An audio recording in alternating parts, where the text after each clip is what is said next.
We are headed to Fenway Park once again. A night ago, the Blue Jays managed 13 hits in a series opening victory. Tonight, they face a left-hander who stands 6'6". So let's take you to the broadcast booth and welcome Dan Shulman and Buck Martinez. Jamie, thank you. Yeah, the hitters will certainly have a challenge with Garrett Crochet on the mound for the Red Sox. For the Blue Jays, they got a great start out of Jose Barrios in difficult conditions last night. And I think, Buck, without question, the starting pitching has been the strength of this team so far in the early going. But it sure has, Dan. It's been outstanding. And they've really pitched well because they have thrown first pitch strikes. They're very aggressive. Look what they've done over the last 10 starts. Their ERA is under 2.5. The hitters against them hitting under 200. And they're keeping base runners off. But when they do get base runners on, they're holding the opponents to a batting average of 200 with runners in scoring position. The starters are off to a great start this season. Easton Lucas coming off his first big league start. He was outstanding against the Washington Nationals. He gave up a first inning two-out hit and nothing more. He threw a few sliders in the first inning, and he didn't like the way they came out of his hands, so he went to the fastball and the changeup.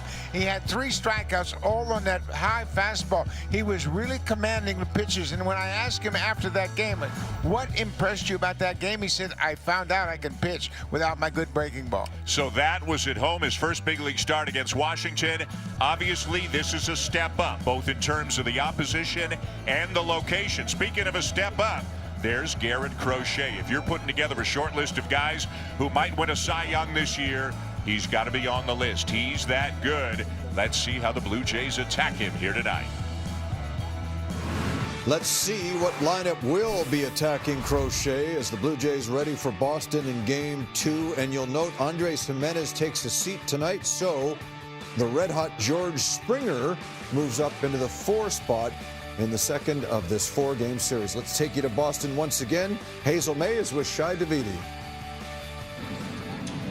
Thanks very much. Here with Shai Davidi, who broke the Vladimir Guerrero Jr. contract extension news.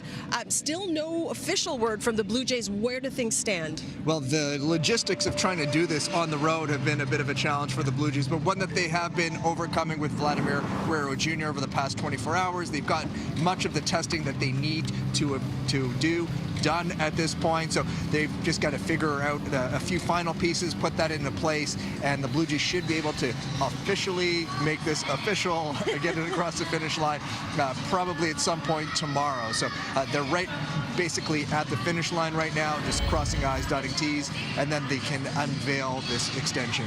Okay, officially official. Easton Lucas will make his second major league start, guys. Hopefully he can duplicate that 5 shutout inning start in his very first major league start. Back to you. And perhaps George Springer can duplicate the performance of a night ago, on base 5 times. He had 4 hits, and he is on a roll in the early part of this season. What are you seeing? Well, I think what we're seeing is a 35-year-old veteran maybe making some adaptations, even though there's small, subtle changes in the batter's box. We know he struggled offensively for George for the last couple of seasons. We saw him try some tweaks in spring training, still struggled. But last year he was more upright. He had more, his feet were more lined up, aligned in the batter's box. He had a bigger leg kick. But I think this year it's a little wider, a little more into his legs, and he's opened up a little bit. And I think what he is doing is he's understanding the game plans of opposing pitchers as well. And we've heard from hitting coaches, we've heard from hitting Blue Jays hitters, from John Schneider, about these taking shots on occasions, maybe sitting on a certain pitch, looking for a pitch that maybe a pitcher is going to feed to you. And we're seeing him with that kind of condensed, smaller moves in the batter's box, understanding the game plan. And then with that, he can sit on a slider in a particular situation. We saw him do it a couple of times last night, or at least that's what it looked. We've also seen him hit a 98-mile-per-hour fastball to get to good velocity when needed, and he'll be tested tonight. I would need a step ladder to try and replicate the release point of Garrett Crochet. How do you think this Blue Jays lineup is going to attack him? Garrett Crochet's been interesting in his first 2 starts. He's got an excellent 4-seam fastball, averaged around 97 with it last season, but in his first start this year, he went more to the cutter, and it's kind of a Boston Red Sox philosophy to go away from the fastballs and more to the spin, the secondary pitches. Now, in his second start, he leaned on that 4-seam fastball a little bit more. But I think if you're a Blue Jays hitter, you have to pick one, and if you want to pick the velocity, you can. It's a good one.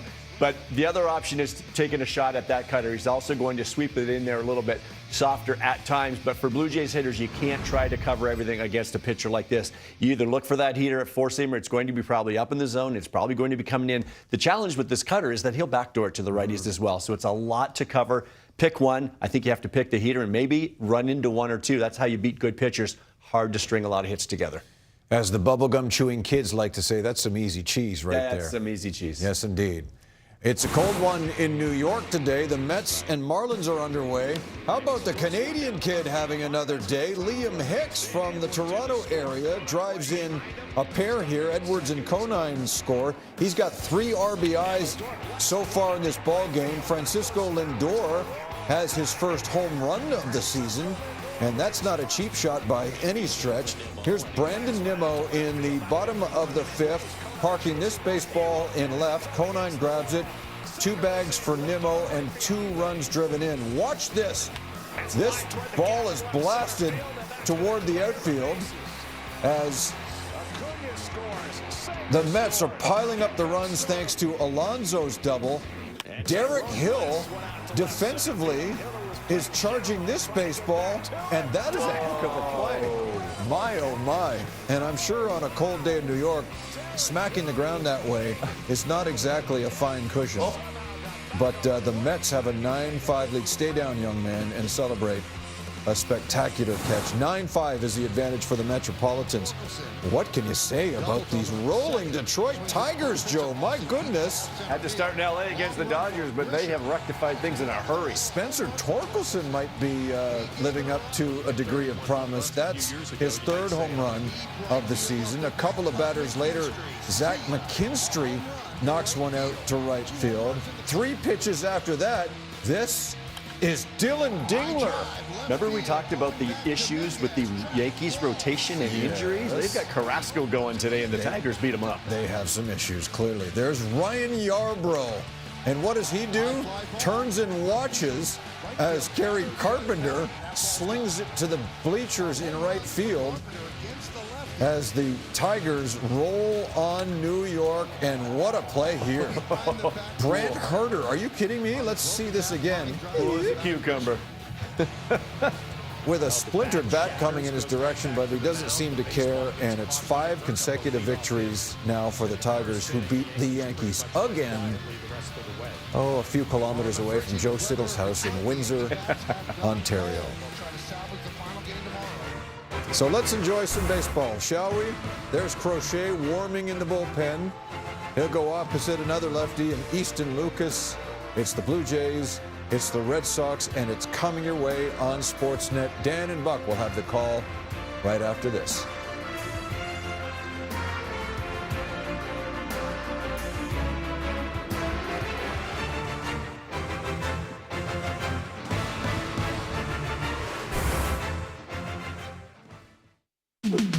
If you're looking for a fun day.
Blue Jays here in beautiful Boston. It's no warmer, but it's a lot clearer. Nobody has to worry about the mist or the rain or anything like that, but it is cold, it is windy, it is 2 degrees Celsius, 35 Fahrenheit, with some wind chill that makes it feel like -2 or -3.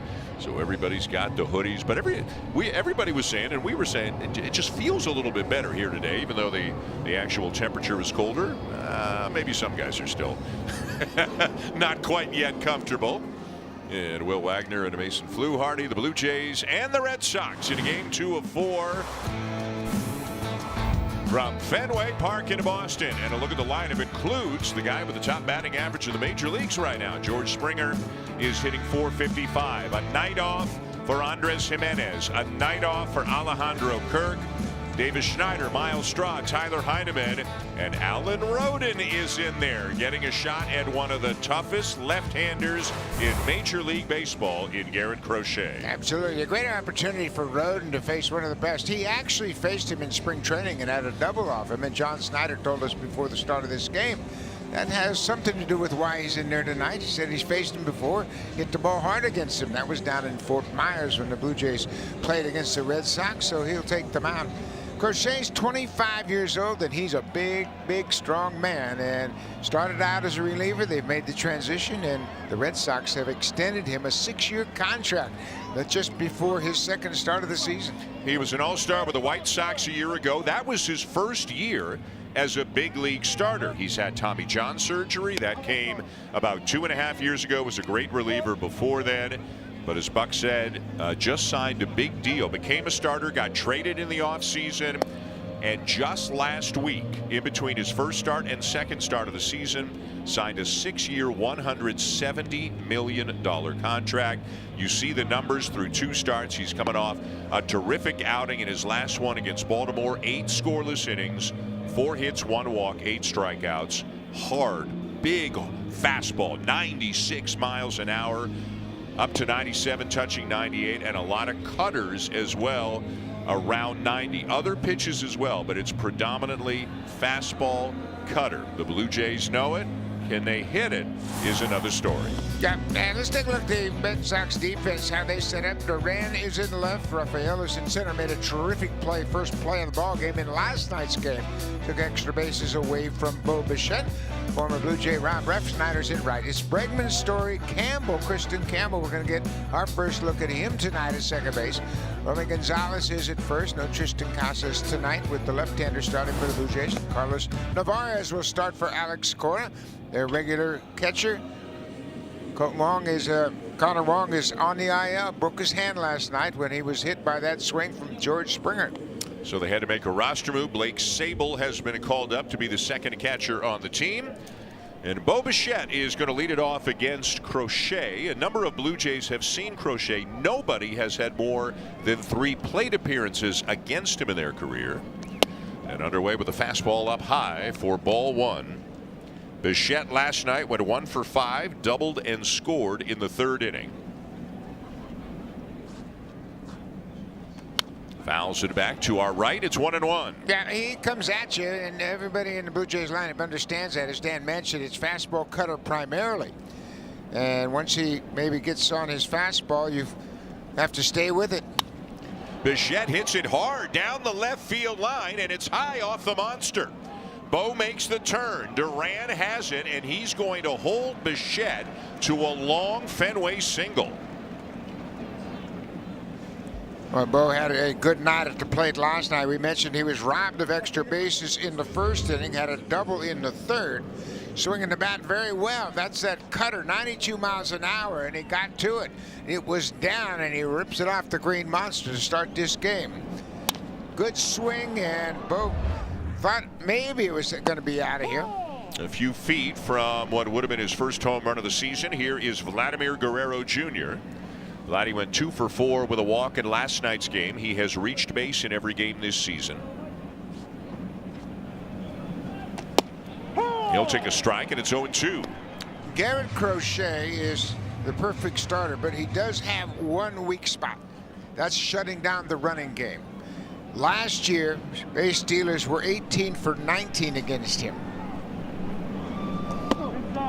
There's the fastball, but it misses inside for ball one. For his career, there have only been 2 base stealers caught in 27 attempts. So that's an area the Blue Jays might be able to exploit. Bichette the lead. And the 1-2, a little roller, slowly hit out to second. And they've got to hurry to just get Guerrero. Christian Campbell making the play, Bichette to second. Bang, bang at first base. Vladdy hustling out of the box, and boom, just barely got past Christian Campbell. And watch the umpire at second base. He's going to say no contact whatsoever, but that was a pretty good play by Campbell with the base runner running right in front of him before he fielded the baseball. Pretty good concentration by the youngster. Runner in scoring position, 1 down for Anthony Santander, who lifts a foul back up over our heads here. It's 0-1 on Santander, hitting an even 200 so far. Has just the 1 RBI. He would love to get going. Again, because Crochet was a reliever, and he actually hasn't been around that long when you take into account the Tommy John surgery as well, nobody's got a ton of at-bats against him. Swing and a miss, 97 there, and it's 0-2. Yeah, he's just 25 years old. Came out of the University of Tennessee and pitched in college and was a terrific college pitcher, but he threw 8 innings, as Dan mentioned last time out against Baltimore. That's the longest professional outing of his career. And he gets Santander with a cutter down and out of the zone for out number 2. Yeah, it's a hard cutter. It's a legitimate cutter. It's really tight spin, breaks very late, and it's got a lot of velocity. His first start, he threw more cutters than 4-seamers. Joe Siddle talked about this on Blue Jays Central. His second start, more 4-seamers than cutters. We'll see how he plays it tonight. You'd always think when you've got a fastball as live as his fastball is, that would always be your number 1 pitch. Yeah, and you try to establish it. And David Popkins, the Blue Jays' new hitting coach, was the hitting coach in Minnesota last year, and the Twins had a pretty good approach against him in one of the starts. They hit his fastball, and it forced him off his fastball and cutter, and then he gave up a home run later in the game on a sweeper. So Popkins said, yeah, I remember we got on his fastball as the Twins team, and they made him switch up. Swing and a miss, and it's 2-1. He went to the cutter there behind 2-0.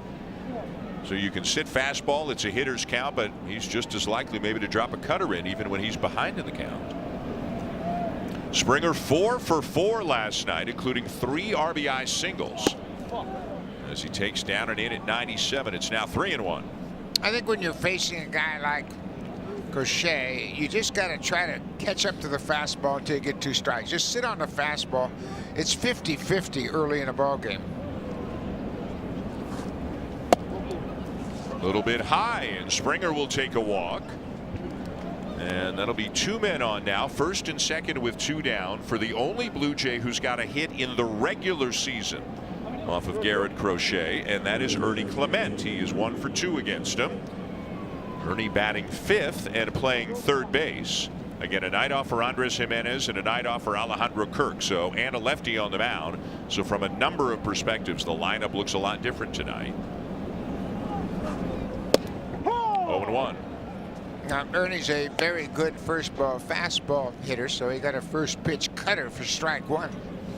I asked him his approach. He said, I'm sitting on fastball.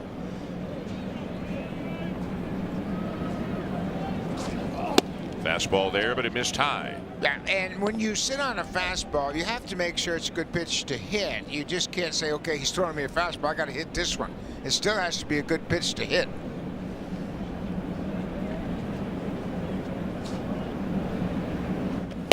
Chased a fastball there.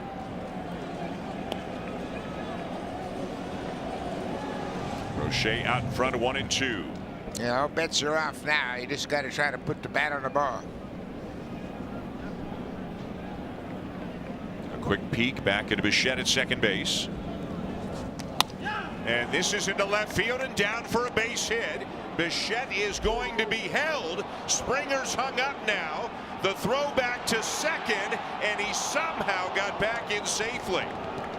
Springer clearly thought Bichette was going to get the wave and went halfway to third before he saw what was going on. Boy, it looked like he was going to be a dead duck at second base, but that ball was hit right at Jarren Duran. Carlos Fabulous has been a third base coach in this ballpark for a long time, and he could see how close Duran was. So he threw up the stop sign, and the throw by Narvaez to second is not in time to get Springer. So the bases are loaded with 2 outs for Davis Schneider. And to your point about Duran, left fielders are closer here than anywhere else in baseball because the wall's so close. So the ball gets to them faster, and guys get held more in third here than anywhere else.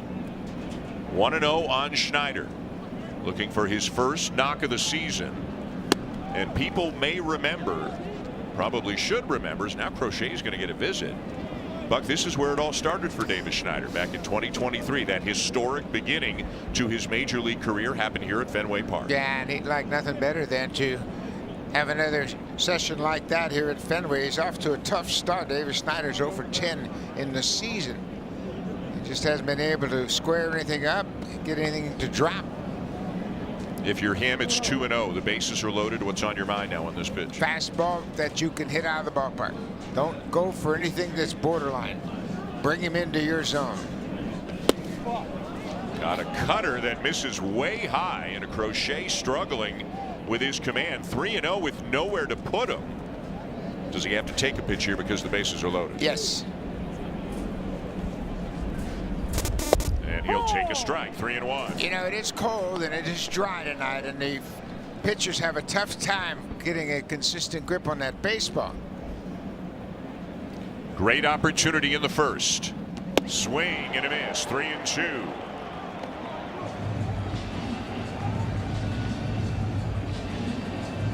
Miles Straw on deck.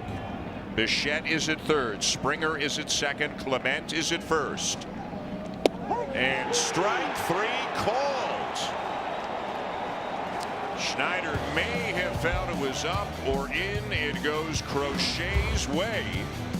And this pitch ends the top of the first as the Blue Jays lead.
Been a bit of a revelation the last couple of years in the minors, and now at the outset of his major league career. And the Red Sox will get a look at Easton Lucas making his second major league start. Coming off a terrific outing his last time out. We mentioned he allowed just 1 hit over 5 innings of shutout ball.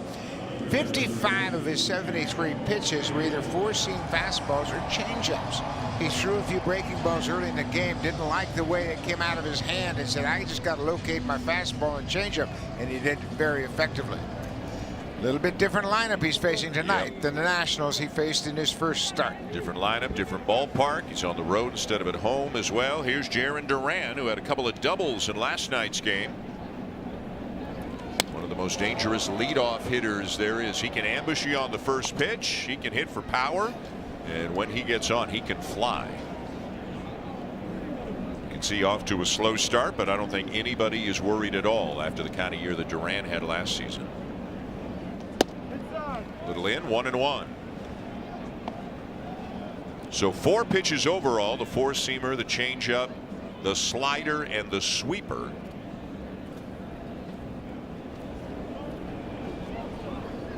And because he's been working mostly in relief in his professional career, he doesn't go from the windup anymore. Even though he's now starting, he's still going to go from the stretch. Yeah, and he's comfortable doing that, so you don't ask him to change. And obviously had good results the first time out.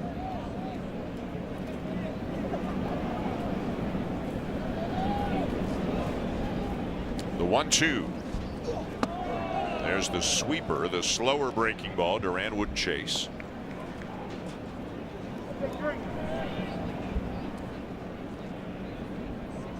Duran, Devers, and Bregman, a dangerous top third of the lineup. Inside, and it's full.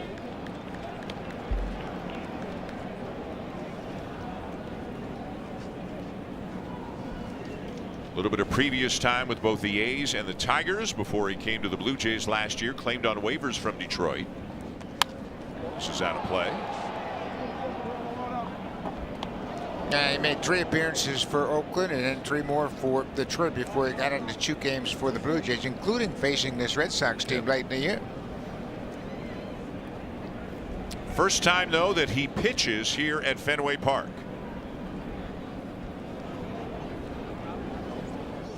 He got him, tied him up with a breaking ball in on Duran, and you can see Duran is unhappy as he makes his way back to the dugout.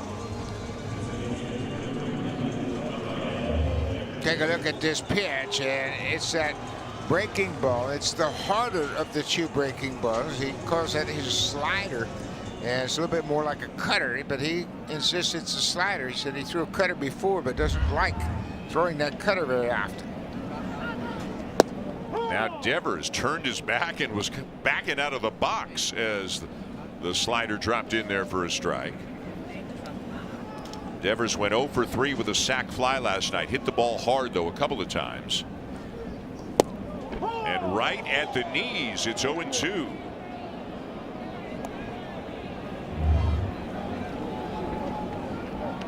Good job by Heineman to give the umpire a good look at that low strike. Tried to elevate the fastball, did elevate it, but Devers wouldn't chase it. Ball 1. Well, that was such a great pitch for him in his first outing. That strike at the top of the zone with that 4-seam fastball. The 1-2 now. Got him. Got him to chase a sweeper outside, and he has back-to-back strikeouts of Jarren Duran and Rafael Devers. The 2 left-handers in the lineup for Boston tonight. And this is something that he didn't have in that first game. He didn't have good break on either his slider or his sweeper. And you could see how Devers just waves at it. He was totally overmatched in that at bat. And from here on in, it's all right-handed batters the rest of the way in the Red Sox lineup, including Alex Bregman, who swings at the first pitch, skies it to shallow right. Springer the catch. Easton Lucas fired up as he comes off the mound. 3 up, 3 down.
won the Cy Young in the American League last year. And in their last 28 starts, Garrett Crochet's numbers are remarkably similar to those of Skubal. The one difference last year, because Crochet was in his first year as a starter, second half of the year, the White Sox only let him go 4 innings each time. So he threw 146 innings in the season. The Red Sox, though, Buck, going to let him go now that he's got a year under his belt as a starter. And he could throw a lot of innings. He could strike out a ton of guys this year. Besides, he's a big man. He's 6'6" and listed at 260 pounds. And if he can't throw 200 innings, nobody should be able to throw 200 innings. That guy right there, he did it every year when he was in his prime, and 200 innings is a benchmark that doesn't happen very often anymore. Max Scherzer looking on with great interest, I'm sure. He loves the craft of pitching, and he's out there to watch Easton Lucas, his teammate, but also the guy on the mound for the other side in Garrett Crochet. Boy, the Blue Jays had a great opportunity against Crochet in the first, but left the bases loaded. They did make him throw 25 pitches. Here's Miles Straw getting a start in center field. Straw hasn't played a lot, but he's done well. He's 5 for 14 with a couple of doubles.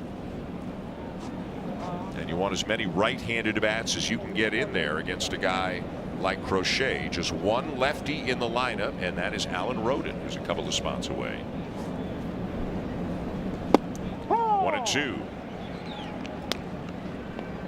I love the windup of Crochet. Gets a lot of momentum going toward the plate. High leg kick and really comes at you.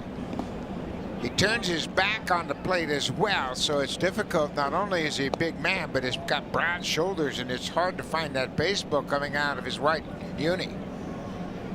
Not everybody can make the transition from reliever to starter. He wanted to do it. That's in and out of the mitt of the catcher Narvaez. A full count now on Straw. The results were sensational last year, and the Red Sox went out and got him to get an ace and gave up 4 young players to the White Sox, who of course are in a deep rebuilding mode right now.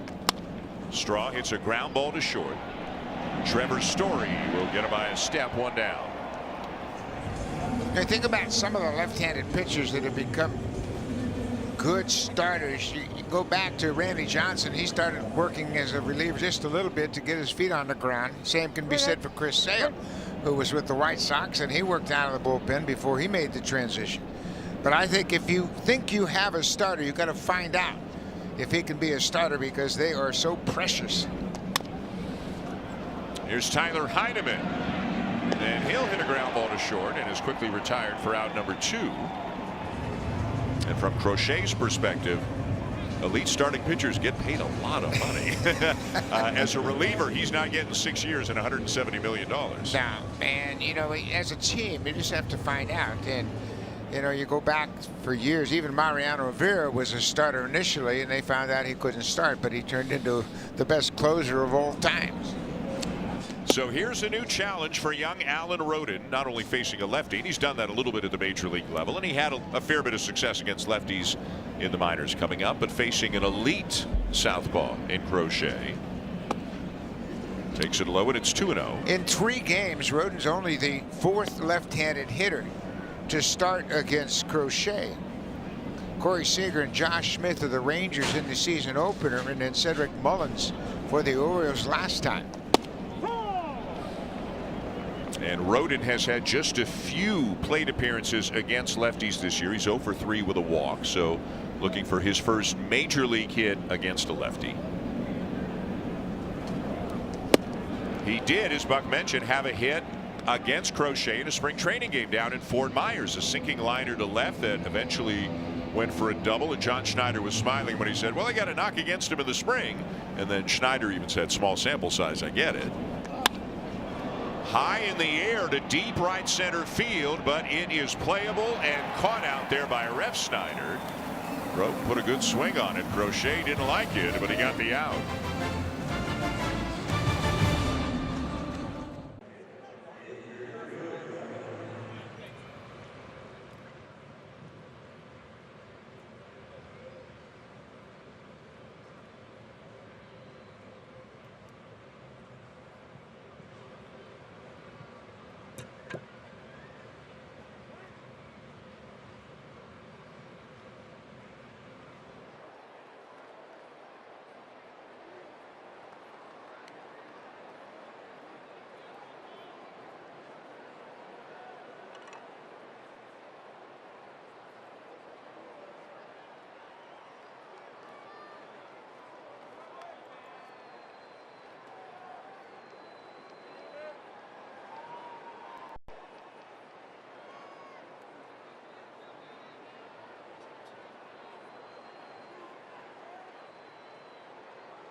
one day he could thrive in that role. Lucas was thrilled when the Blue Jays expressed interest in building him up at the end of last year as a length option out of the pen, but with the potential of returning to the rotation one day. John Schneider told me when the Blue Jays acquired him, they saw his demeanor and stuff and thought, that's what a starter looks like. Lucas had a great offseason, took that into the spring, stayed on a routine, and didn't lose that aggressiveness you would have out of the bullpen. Schneider said, quote, all those things kind of led us to believe this is a guy we want to have in the starting rotation. Dan. Hazel, thank you. It's funny because it's hard to actually, wrap your arms around what this means, but he does look like a starter. The stuff and the windup and the demeanor, and certainly this is an organization that really needs starting pitching depth, and he was targeted for AAA Buffalo to be a starter. Max Scherzer has the thumb problem. Lucas gets called up to the big leagues. Gave them a great start against Washington, and let's see what happens here tonight. Certainly the first inning was good. But Pete Walker, I have the most respect for his judgment as a pitching coach, and he said right away, this guy can start. He's got a good enough arsenal. He's got a very repeatable delivery, and Walker was right, and they committed to him. And he strikes out Rob Refsnyder. Let's go back to the first inning. Struck out Duran, struck out Devers. Bregman flies out to right. Watch Easton Lucas's reaction. Think he is invested in the results here tonight? That's the first inning, and he just got Duran, Devers, and Bregman, all of whom have been all-stars at the big league level. So you can understand why he reacted the way he did. He would fall into the low-key category, right, in terms of emotions. Absolutely. I mean, he's about as nice a guy as you'll ever talk to. That's a lot of emotion for him, but you can see he is fired up for this game. Well, and you know what? He comes into this game, and he's pitching against Garrett Crochet, and everybody says, well, Garrett Crochet is going to beat him easily. He's pumped up. He wants to hold his own, obviously, and so far he's off to a terrific start. He's got 3 strikeouts in 4 at-bats. This is Trevor Story, the Red Sox shortstop, hitting .250 with a couple of home runs. Went 1 for 4 in last night's game. In there for a strike, 1 and 2. You mentioned looks like a starter. I think the one thing that helps him, even though the velocity, he topped out, he threw a pitch or two at 94 plus last time out, but his delivery is so smooth, the ball kind of jumps on you. It's like he's smooth, smooth, smooth, boom, ball explodes on you, and it surprises you as a hitter.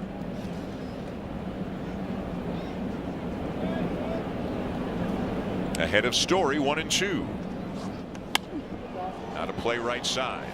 There used to be a phrase we'd hear all the time in a dugout, a comfortable over. This guy is kind of a comfortable over. You go up there and say, well, there's nothing really that's overpowering or overwhelming, but I walk back every time I go up there. A lot of guys made a really nice living giving guys comfortable overs for years and years. Jamie Moyer pitched into his late 40s, and he was a comfortable over. Yeah, Scotty McGregor in Baltimore. There were a lot of them. Jeff Zahn. Yeah, there were a lot of those guys. Everybody couldn't wait to get to the plate, and they always had a slow walk back to the dugout. Again, the 1-2, and a swing and a miss. Got him to chase the slider down. 5 batters faced and 4 strikeouts for Easton Lucas. Right, and he didn't have the breaking ball in his first start, and he's got it early in this ballgame. And that's a big difference. You can see the late break, and it's a firm slider. It's 87 miles an hour. And Dan, you made a very valid point earlier about the velocity on his slider. It's all over the map so far. It's 87, 84, 85, but it's the same pitch. Yeah, he's one of these guys sometimes between the slider and the sweeper. Was it this? Was it that? The velocity is like halfway in between of what we're told the pitches are, but whether it's conscious or just by chance, put a little on, take a little off. I think they're all breaking balls. When in doubt, it's one of the secrets we shouldn't tell. Well, it's a breaking ball. It's a breaking ball. He's just changed the shape on it, changed the speed on it a little bit. It's just different. Yeah. We just give it a different name. Pete Walker's got to be liking what he is seeing so far from Easton Lucas. Christian Campbell, the batter. There's a changeup bounced in, 2-1 on the young second baseman. Went to Georgia Tech and walked on. Didn't even play really in his first year. Was drafted in the 4th round a couple of years ago, and as soon as he got to pro ball, just dominated, roared through the system, and here he is in the big leagues. Right at the knees is the call. It certainly looked low. That is a break for the Blue Jays right there, and it's 2-2. His reaction suggests he thought it was down, and it clearly looked to be down, and Campbell shaking his head that it was a ball. So now he's got to clear his mind again and get focused on the pitcher.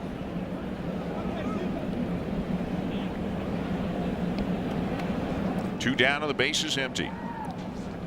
And the 2-2 fastball. You can see where Heineman was set up and where the pitch landed. Lucas was trying to get it up and in, and missed outside. There's the target. He missed all the way across the plate. 3-2. Does it help, Lucas, that Heineman caught him the first start too, that he's back out there with the same guy who caught him against Washington? Yeah, I think it helps a little bit. Just a little familiarity. They had a good rhythm going against Washington, and I think it does help. That probably had something to do with Kirky getting the night off tonight. Again, the 3-2. Way up in the air to center, but it is not that deep. It settles into the glove of Straw, and that is 6 up and 6 down for Easton Lucas.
To be all the rage these days. Of course, the Blue Jays, they've yet to announce it, but it is reportedly imminent once they get the physical done. Vladimir Guerrero Jr., 14 years, $500 million.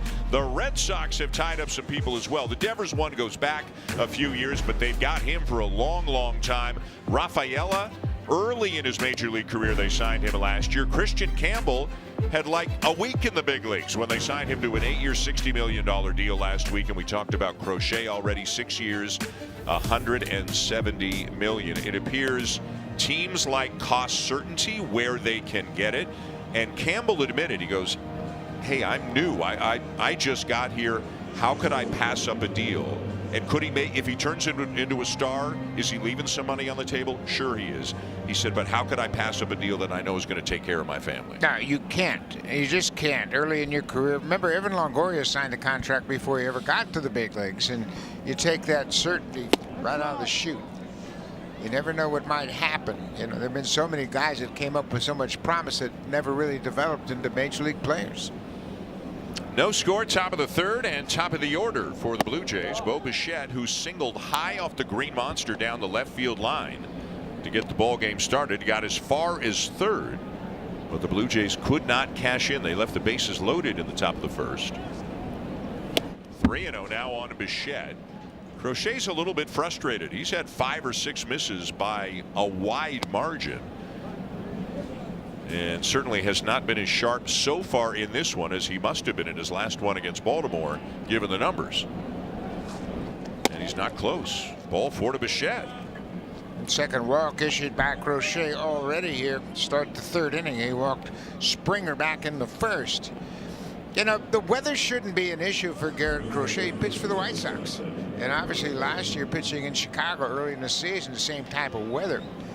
And I don't think Crochet would use that, but it looks like he's just not consistent with his feel.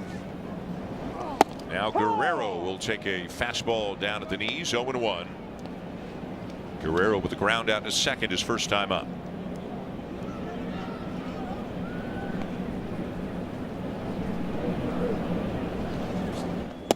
Changeup, and it missed low. So mostly fastballs and cutters, but again the odd slider, the odd changeup. That was a changeup right there.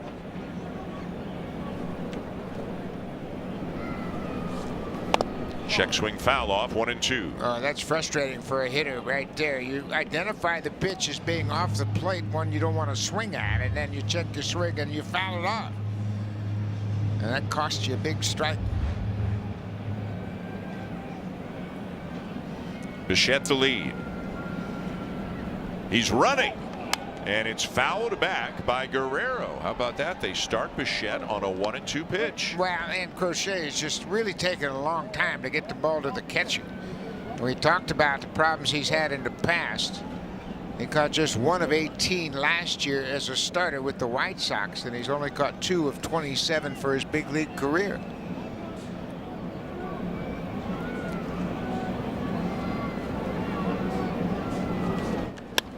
Hit hard but foul down the left field line. And it remains 1-2. And that got in on Vladdy a little bit, and it was a cutter that was inside. Kind of jammed him. It didn't have that good solid sound. You can see how he just kind of got it toward the label of the bat. Big cut there at that fastball. Still 1-2. How many times do you think fans are going to come to the ballpark here at Fenway to look forward to a Vladdy Guerrero Garrett Crochet matchup? Yeah, we'll be seeing a bunch of that over the years. Over the years now. Yeah, both guys just signed. One officially, one unofficially.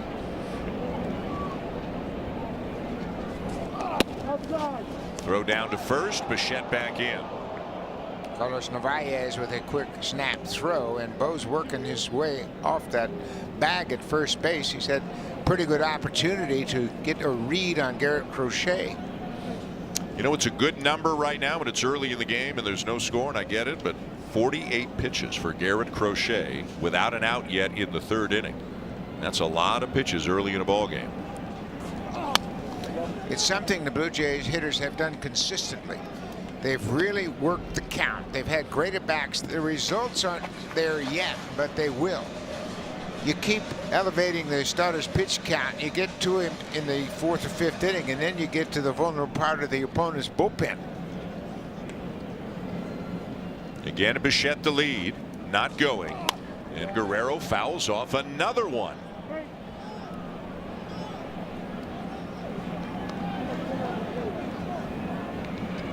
Buck, he's already seen 9 pitches in this at bat. Yeah, and you know what? Everyone in the lineup has done a terrific job of having very focused at bats. They just haven't really gotten the hits that should represent. Ground ball to the right side, tricky hop. Campbell will make the play to get Guerrero. Bichette into second. Boy, you described it perfectly, because it was a tricky shot because Vladdy got jammed so bad. There was a lot of English on that baseball. Campbell expects it to be up the middle towards his right side, but watch how he moves here, and then boom, the ball bounces back toward his right, but he's able to make the play in time to retire Guerrero. I'm gonna put a little red star on that one. You're in a generous mood tonight. Oh, that was a good play. Very easily that could have got past him. Here's Anthony Santander, struck out in the first. Bichette at second with 1 out.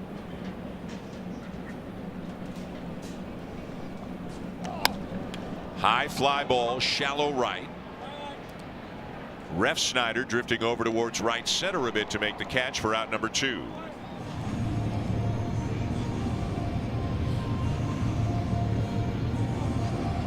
Former Blue Jay. Rob Refsnyder started with the Yankees, came to the Blue Jays in 2017 in a trade that sent Ryan McBloom to New York. First baseman that was really kind of stopped by Rowdy Tellez at the time. The batter now, George Springer. So Springer up into the cleanup spot tonight. Jimenez out, Kirk out. Springer walked in the first. The 2-out RBI single was a specialty for Springer a night ago. That's outside to even it up. George came into this game with 15 hits in his first 11 games. Last year, he didn't get his 15th hit since his 18th game. He's just off to such a good start this season. 2-1. He is pulling the ball more. He is unquestionably hitting the ball harder, way harder than he did a year ago. Trying to knock home Bichette with the first run of the night. 2-2. Had a good cut at that ball.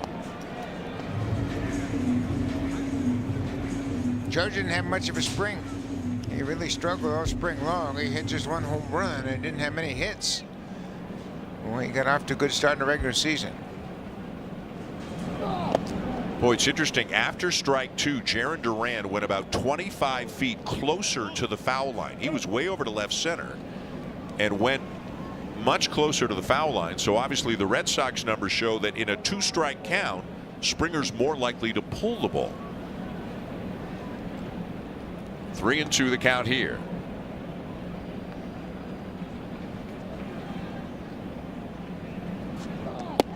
Strike 3 called. Got him with a cutter over the outside corner. Bichette is stranded. Still no score.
Download the app for the latest odds on today's baseball games and see why it's never ordinary at Bet365.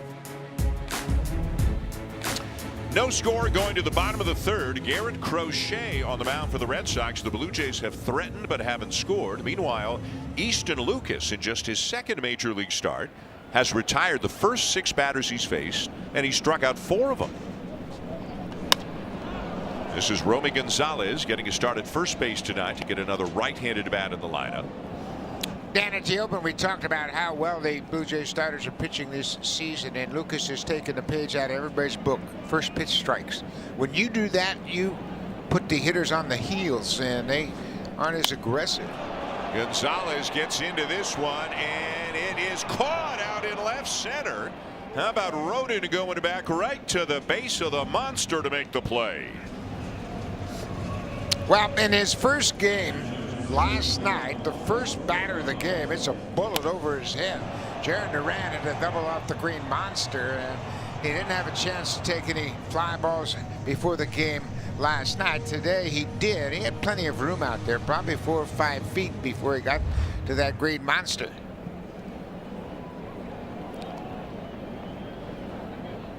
Now Carlos Narvaez, the catcher, sends it just foul of the third base line. Narvaez began the season as the backup to Connor Wong, but he's actually gotten off to a good start with the bat. He's 6 for 18.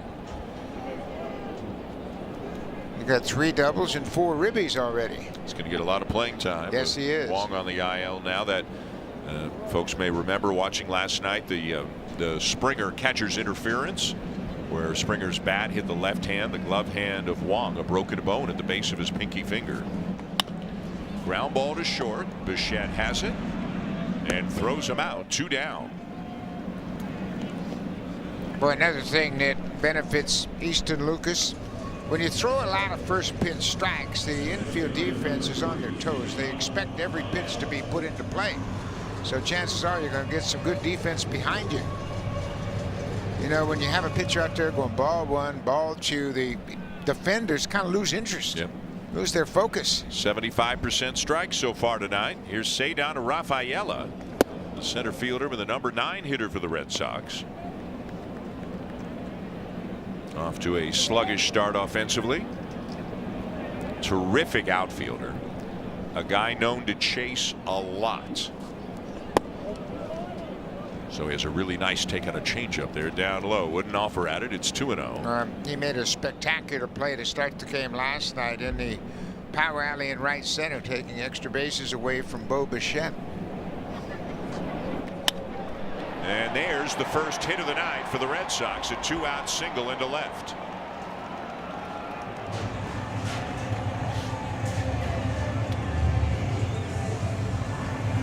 Just using that fastball. You see, they wanted it away, and that might have been a ball that ran too far inside. Gave Rafael a chance to get to it. They were set up outside, and Lucas missed his spot. So that'll get Jarren Duran to the plate with 2 down here in the bottom of the 3rd. Duran left the plate unhappy his first time up, kind of muttering to himself after striking out on an inside breaking ball. That one, that's the slower one, the sweeper there, taking low ball 1.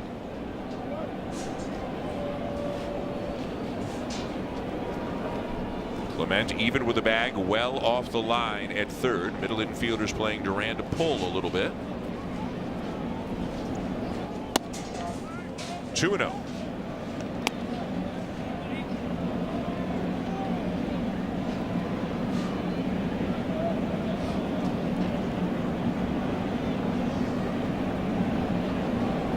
Rafaela's got speed. Not going, and it's ball 3 now to Duran.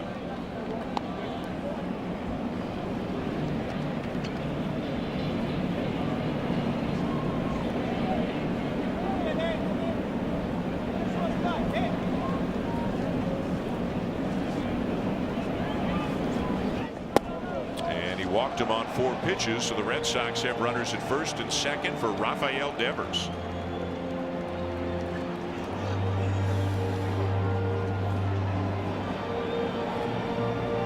You remember Devers was struck out on that sweeping breaking ball his first time up. If I'm Easton Lucas, I don't think, I can get him with that breaking ball, because Devers will set you up.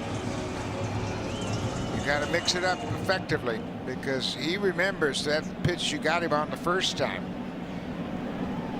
Full-time DH now for the Red Sox. Rafael Devers. Ooh, he got him to chase that slow breaking ball. Yeah, he went after that pitch. I don't think it was ever really in the strike zone. He chased it again. Good location there from Lucas to get out in front 0-1.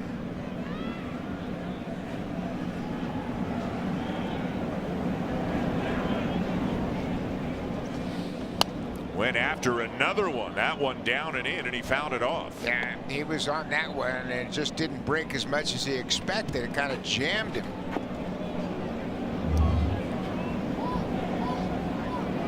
He was sitting on breaking ball that time, and he felt like he should have hit that one hard.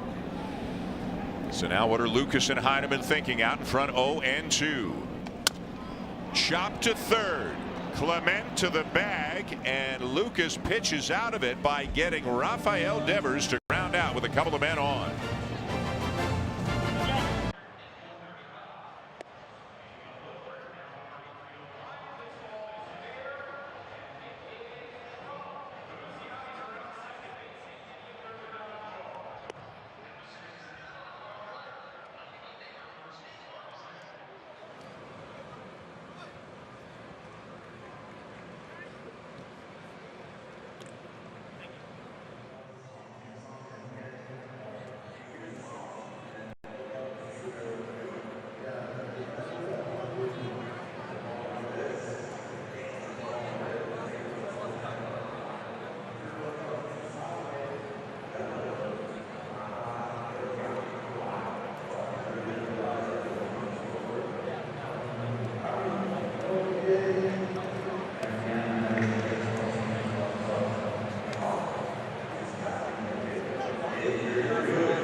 Rogers Center's newest club is now open. Heinz Club 328 is located down the right field line for one-of-a-kind field level views. Tickets and memberships are still available. Visit BlueJays.com/Club328. Blue Jays will be back home on Monday. They've got 2 more after this one here and then 3 in Baltimore. And then back home for a homestand against Atlanta and Seattle. Ernie Clement leading off the top of the 4th. And is thrown out by a step. Clement had a base hit off Crochet back in the 1st. Retired here for the 1st out of the 4th. Well, the Blue Jays had their best opportunity against Garrett Crochet in the 1st inning. They had a couple of hits, they had a walk, they had the bases loaded, but he was able to get out of it. Oftentimes when you have a premier starting pitcher, if you don't get him early, you're not going to get him. Where he really settles in and gets the command of all of his pitches and really zones in on the strike zone. Well, he likes to work quickly too. He doesn't need a pitch clock. Davis Schneider, the batter, his second look at Crochet. Schneider was called out on strikes on a 50-50 pitch with the full count of the bases loaded in the 1st inning.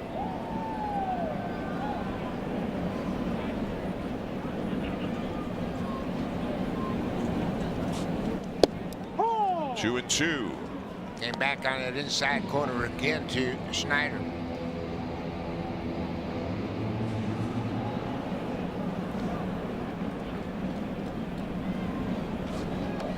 Fouled back to stay alive.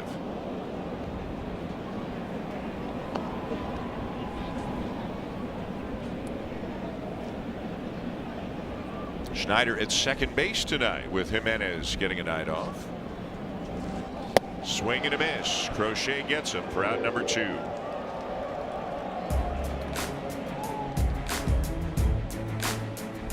With FanDuel's live same-game parlay, you can bet any pitch, hit, swing, or steal at any point during the game. Download FanDuel and live every inning. A little bit cold, but a nice evening. Well, a lot cold, but a nice evening. It looks nice. When you just look at it, it looks great. And it feels much more comfortable than it was last night. Last night it was cold. Not so much tonight. Yeah. Miles Straw, the batter. 1 ball, 1 strike of the Blue Jays center fielder tonight. Straw grounded out in his first at bat.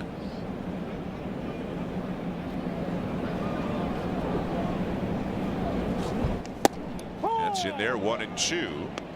And Crochet is starting to lock in on the strike zone more than he had been earlier in the game.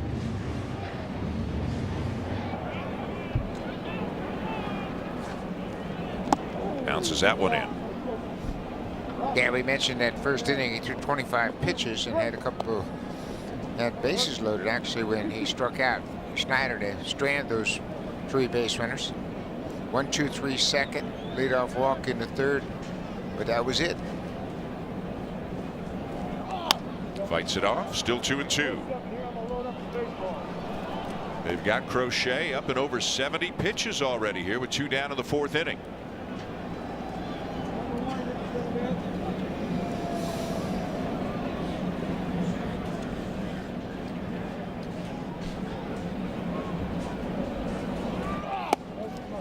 Three and 2. Tyler Heineman awaiting on deck.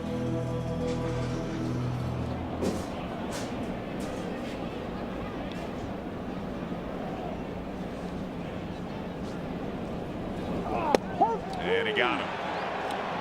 Strikeout number 5 of the night for Garrett Crochet. One more look as he catches the inside corner, and this game is still scoreless.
Fans, the next Junior Jays Sunday is April 20th. Head to the ballpark for an exciting day of games, activities, artists, and more. Be sure to stick around postgame. Kids 14 and under can run the bases. Visit BlueJays.com/promotions to get your tickets. Here's another thing the Blue Jays are doing to try to combat the cold. The kind of middle to late inning, more the late inning relievers. Usually they go out at the beginning of the game. They're just going out now. That was about 30 seconds ago between innings. They stayed toasty warm in the clubhouse for the first 3.5 innings of this game. Yeah, and they could watch it on TV and stay up to date on everything that's going on. So yeah, it's a smart thing to do. Just keep them down there. This is an old-fashioned bullpen down there, and there's not much protection from the wind. Alex Bregman leading off the bottom of the 4th in a scoreless game. Bregman with a fly ball to right field his first time up against Easton Lucas, who through 3 innings has allowed 1 hit, 1 walk, and has struck out 4. Bregman won't chase, and it's 3-0. Bregman off to a terrific start in his first year with the Red Sox.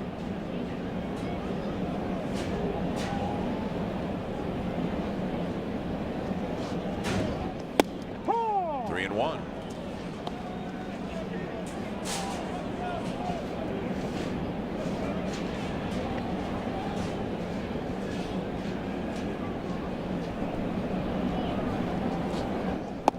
Three and two as Lucas battles back into the count.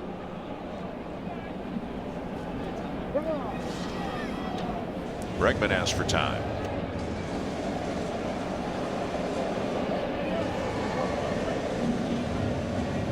Lucas mixing it up a little bit more here tonight than he did against the Nationals. Got in on his hands. Fly ball to left field, but it's playable. And Rodin will make the catch. Got just in enough to get the out. On this moment, I'm going to talk about a significant milestone in baseball history. 50 years ago on this date in Cleveland, Frank Robinson made his managerial debut against the New York Yankees. And it certainly opened up the door for a lot of great black players and managers. DeMarlo Hale was talking about the significance of Frank Robinson's career as a player and a manager and an ambassador for baseball. But Frank Robinson was a phenomenal player and a very good manager as well.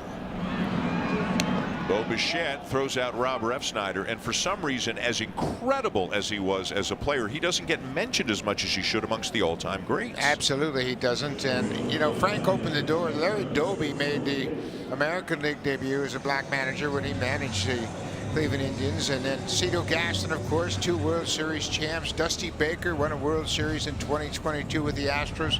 Ron Washington had back-to-back World Series trips with the Texas Rangers. And, of course, Doc Roberts, Dave Roberts, a great Dodger manager. And you could bet that all of those current managers are reflecting back on Frank Robinson and the impact he had on baseball, not only as a great player, but a phenomenal manager, the first black manager in baseball history.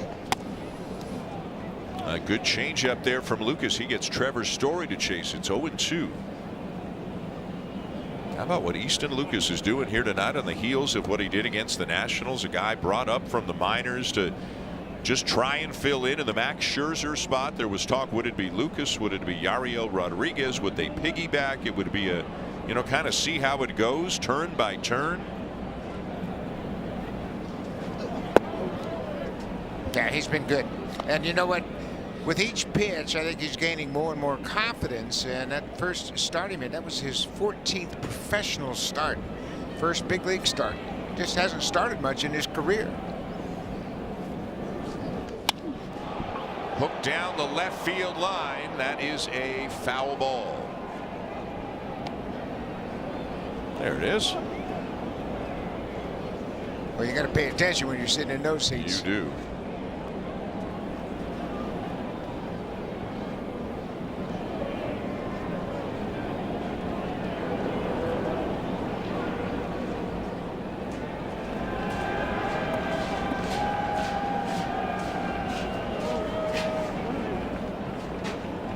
Story back in the box. Lucas out in front of him, 1-2.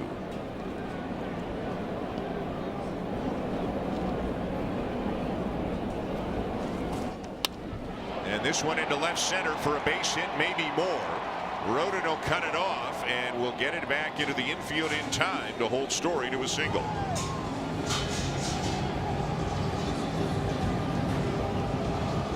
Story pulled that ball into the seats down the left field line. Here he stays on this ball, and Rodin comes over quickly to cut it off to keep it from going to the green monster. Trevor Story looks like he's got a chance for a double, but Rodin cuts it off and gets it back in quickly. Here's Christian Campbell, the second baseman, flied out to center, his first at bat. Thought about it, takes a strike. First pitch changeup right on the outside corner. Nice mix tonight. Yeah. And he's had the benefit of having a good breaking ball, something he didn't have against the Nationals.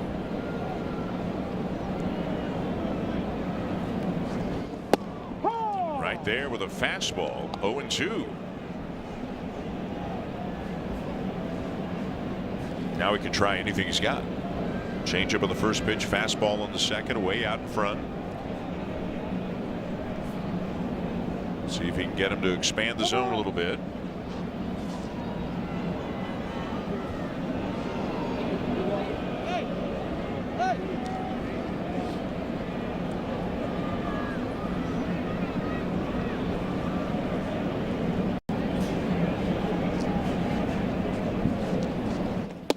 Struck him out. Fastball in on his hands.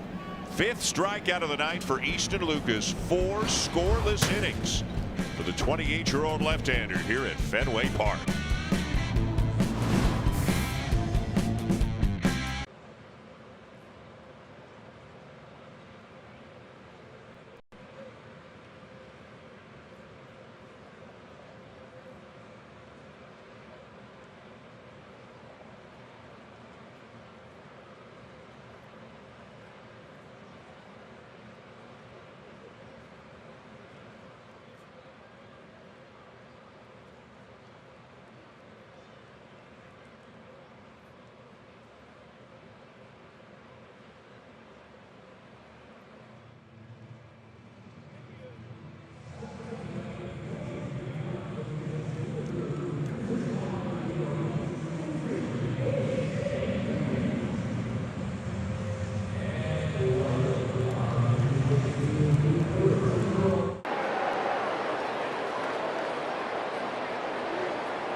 Huge Atlantic Division matchup coming your way tomorrow night on Wednesday Night Hockey as the Lightning host the Leafs. Tampa Bay still trying to move up in the Atlantic. The Leafs trying to hold off the Lightning and the Panthers. It all starts with Hockey Central. 6:30 Eastern, 3:30 Pacific on Sportsnet. Here in Boston, no score in this game. Going to the 5th inning as Tyler Heineman rips one into center field for a base hit. Heineman this year is now 5 for 13, and against lefties, which he told me multiple times last year was his weaker side, he's 5 for 8 with a double and a homer against lefties this year. Yeah, and he's had a bunch single, he's had a home run, and he's taking advantage of these opportunities. Boy, that's a good swing. That pitch is on the outer part of the plate, and he stayed on and drives it into center field. Maybe he was just messing with me. Now Rodin shows bunt. Pulls the bat back, and he takes it down and away, ball 1. Rodin hit a fly ball to deep right center, caught out there by Refsnyder his first time up. Bregman in on the grass at third. Now Rodin swings away, and it's 1-1. Yeah, they might put the bunt back on this pitch right now. They showed bunt, gave him the green light. You got to bunt it to the first baseman if you can in this situation, because Bregman is way in on the grass at third. And creeping in step by step. Roden squares. It's to Bregman. And they're going to force the lead runner. So that'll be a fielder's choice for Roden. Yeah, Bregman was way in, and obviously they gave him one shot to swing away, and he swung right through it. Then they put the bunt back on, and he bunted it right to the third baseman. Look how close Bregman is to start. Keeps creeping in, and Roden can't bunt it away from Bregman, so they get the lead runner at second. So now Roden at first with a 1 out. Top of the order, Bo Bichette, who has singled and walked tonight.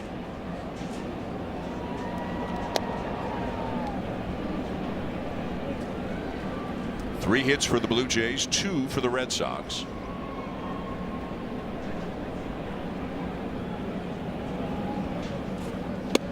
Oh, and 2, a changeup there from Crochet. Yeah, he hasn't thrown many of those, but obviously Bo's been on him pretty good tonight, so he gave him a different look. Roden can run a little bit, had 14 steals in the minors last year, as Bichette lofts this one down the line out of play.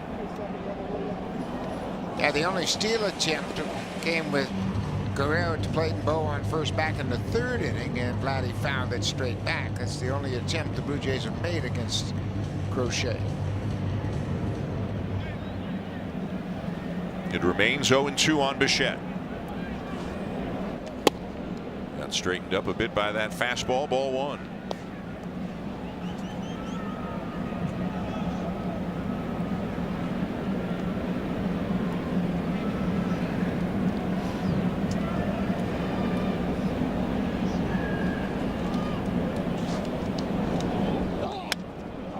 Into the Blue Jays dugout, or skipped off the fence in front of it, up into the netting, and then back down onto the field. Still 1-2.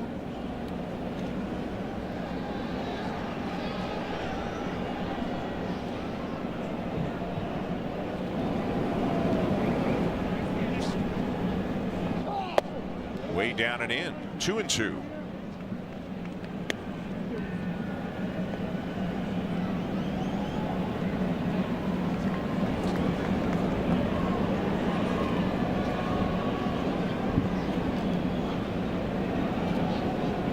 Roden the lead. Not going. And Bichette pops it into shallow right field.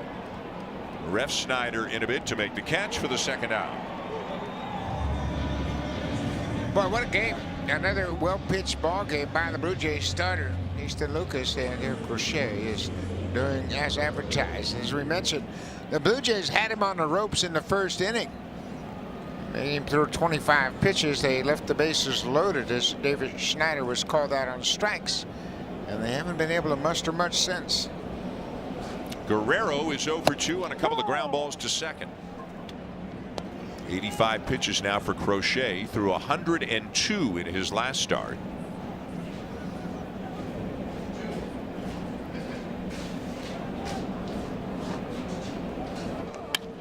Line drive right field, and caught by Ref Snyder. Nice play out and right by Rob Refsnyder to take a bid for a base hit away from Guerrero and retire the side.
belong there. They want Lucas to get to that point.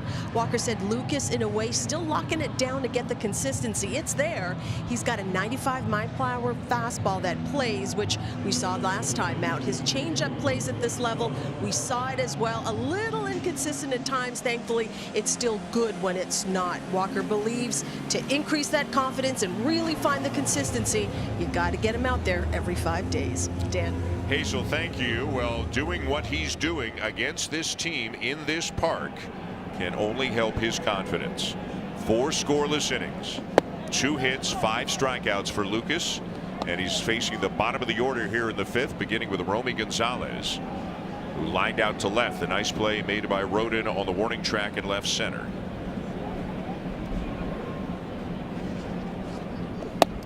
In there, 0-2. Again, the repeatability of his delivery allows him to throw a lot of strikes, and that's what we've seen in his first 2 starts. And now you can see that the slider is becoming an effective pitch for him. That time he overcooked it and bounced it in the dirt. Look how efficient he's been, too. He's at 60 pitches.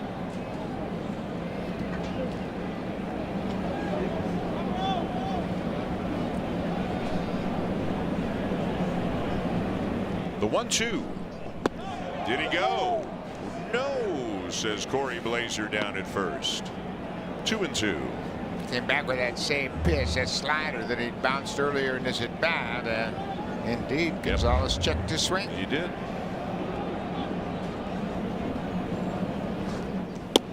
Now full. Well, you really got to focus on getting this part of the lineup out. We know how tough the top of the order is. Those top 3 guys, they're the ones, just like the Blue Jays, count on. Top 3 guys in your order.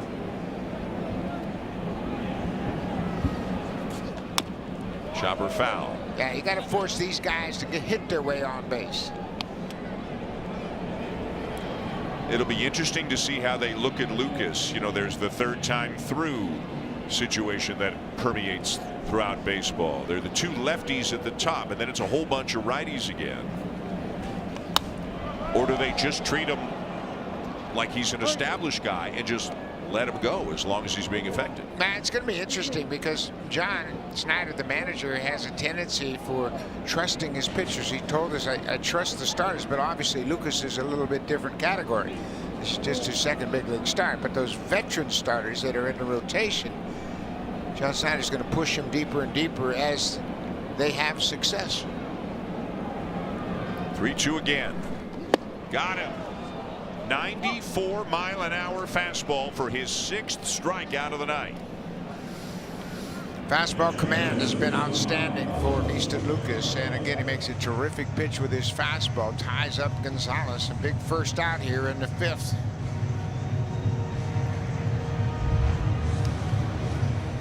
He's matching Garrett Crochet pitch for pitch. Now Carlos Narvaez, the catcher, who grounded out back in the 3rd. In at the knees, and it's 0-1.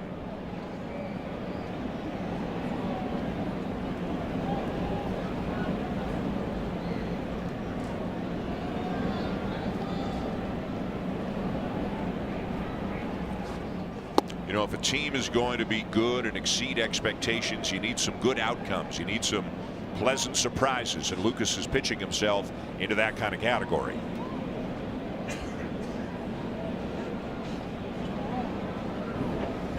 Well, Lucas has really been a pleasant surprise early on. Just 2 starts, but boy, he's looked good. Swing and a miss. He got another one. Number 7 on the night. This is, like I said, this is where you really got to take care of business, bottom of the order. Now, here's the question going on right in the dugout. What do we do now, Pete? Another slider for a strikeout. John Schneider, Pete Walker talking about that next trip through the top of the order. Do we stick with him? Cedar Rafaela, the number 9 hitter. Strike 1. Rafaela with a base hit his first time up. One of just 2 hits the Red Sox have off Lucas tonight. Both of them singles.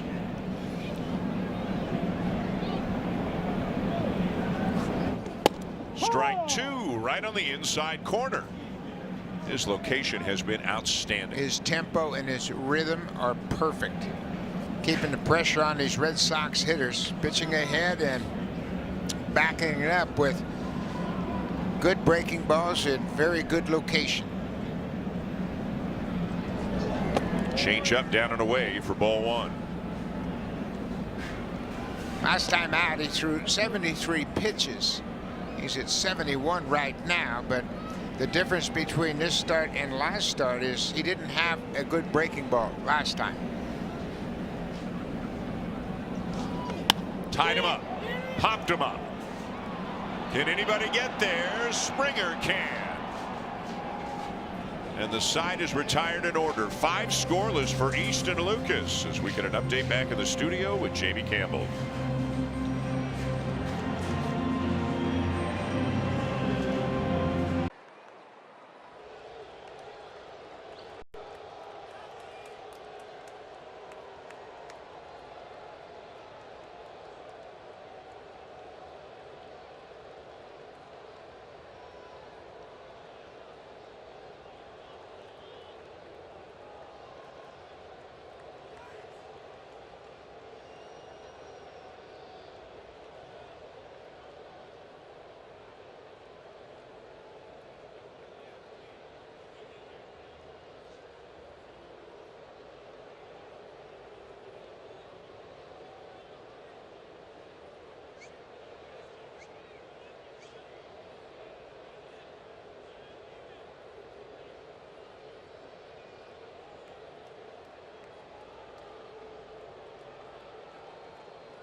Back.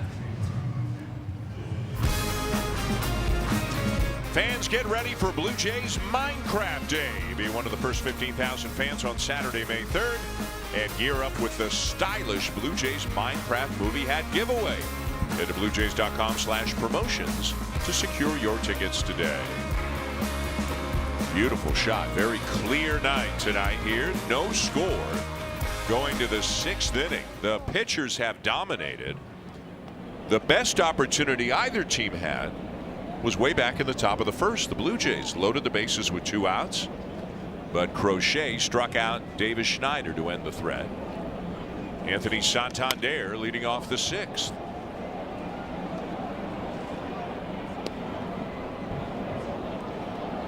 He'll be followed by George Springer and Ernie Clement.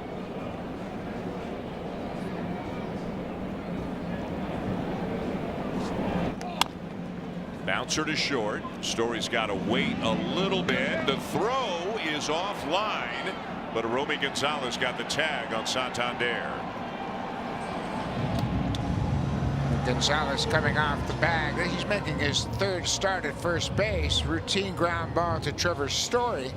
Takes his time, but it gets away from him, and Gonzalez has to come off the bag, and you can see the base runner Santander looked like he avoided the tag initially, but then is tagged out. He never made contact with first base bag. He got really close to it, it looked like, with that left hand, but the out is recorded, and now here's Springer, who has walked and struck out.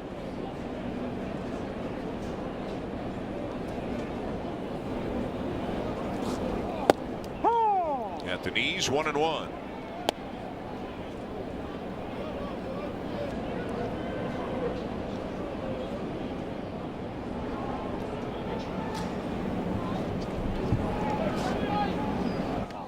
Springer lifts one left center field. Well hit. And gone. Springer has hit it out. His 2nd of the season, and the Blue Jays have the first run of the ball game. Boy, is he swinging it. And he hammered that pitch 404 feet away from home plate to the right of that yellow line in center. And if it hits up on that wall to the right of that yellow line, it is a home run. And the wind kind of blew it in that direction. The wind's coming from the left field foul line, blowing out to right. Springer hit it hard, but there was initial thoughts that it might hit off the green monster, but it was blown to the right of that yellow line. A big swing from George Springer again. What a start to his season. Now Ernie Clement loops one to shallow center field, and a great play made by Rafaela. Boy, can he go get him in the outfield. Well, it looked like he had no chance to get to that thing, but he never gave up on it. He left his feet and makes a terrific catch, a sliding, diving catch. Look how deep he is in center, acknowledging the wind blowing out in that direction, and here he comes, leaves his feet, makes a terrific catch.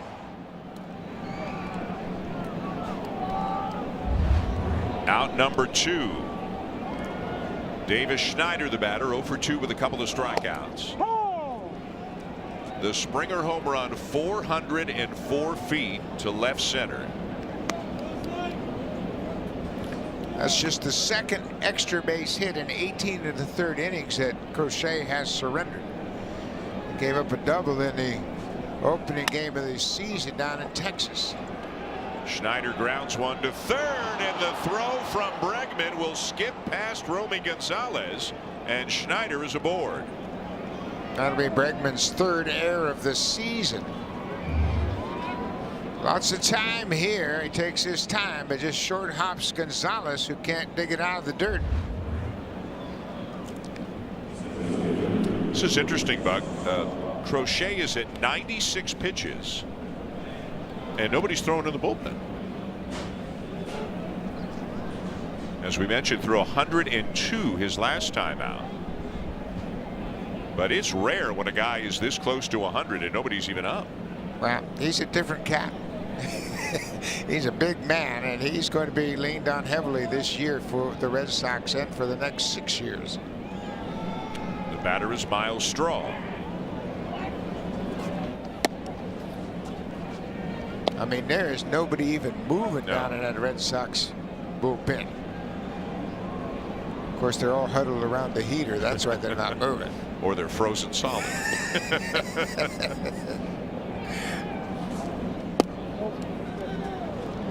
Meanwhile, in the Blue Jays bullpen, Yariel Rodriguez, sweatshirt on, has started to throw. So we don't believe he's coming into the game to start the inning. Still got a sweatshirt on. It looks like they're going to send Easton Lucas back out for the 6th. Well, you got 2 left-handers to start at the top of the order. You got Duran and Devers, and obviously he's handled both of them well. And then you got an option after that, but he's still standing ready to come back out. Boy, he doesn't keep to himself in a game he's starting. Oh, look at him. He's having some fun in the dugout. We don't think he got handshakes and high fives. We think he's coming back out. And there's ball 4 to Straw. So the inning continues for the Blue Jays. That'll push Schneider to second.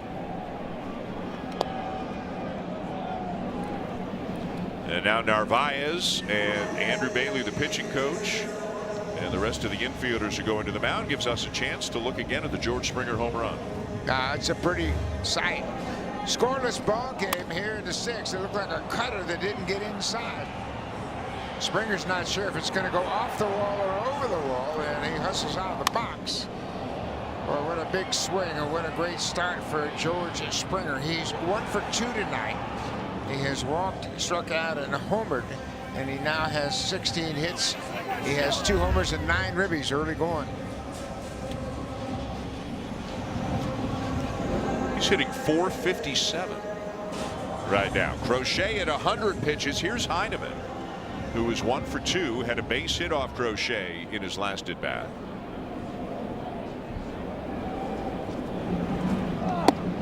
Went around, and it's 0-1.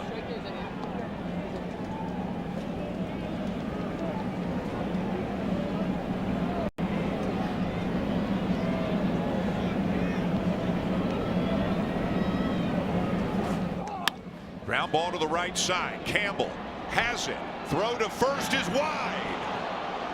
And Schneider is coming home. He will score. The other runners advance, and the Blue Jays lead 2-0. Well, Campbell showed good range going to his left, and he turned and fired and rushed his throw. He may have had a little more time than he thought with Heineman running out of the box, but look how far to his left he has to go. He gloves it, pops to his feet, rushes his throw, and misses wildly at first, and allows Davis Schneider to come in to score. A big second run. Alan Rodin, the batter. Now the bullpen is up for Boston. Right-hander Zach Kelly has just started to throw.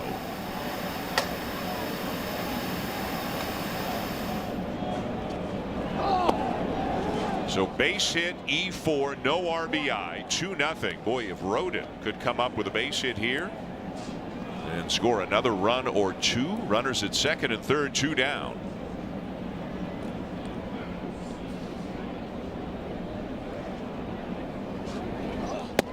Inside, 2 balls and a strike. Boy, he has good at bats. He just is so patient, so selective. Laid off that borderline pitch. There's a gaping hole at shortstop. Trevor Story still shading him up the middle. Almost hit him. 3 balls and a strike. He hangs in there and just barely gets out of the way of that up and in fastball.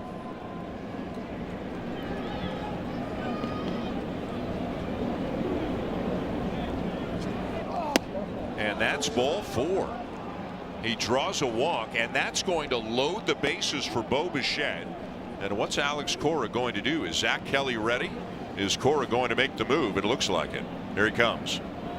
Well, he hasn't been throwing very long down in that bullpen, but he'll get 8 more pitches once he gets to the mound. But the Blue Jays have chased Garrett Crochet here in the 6th. They're up 2-0 and trying to break it open as Alex Cora goes to his pen.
Garrett Crochet is out of the game, and right-hander Zach Kelly is now in for the Red Sox pen.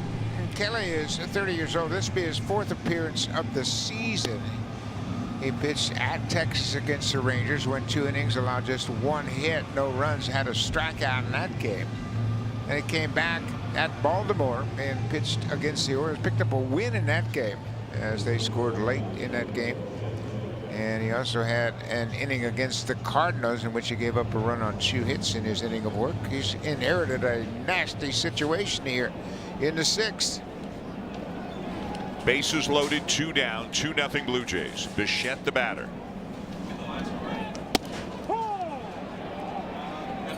Wanted to look one over, took a fastball for a strike.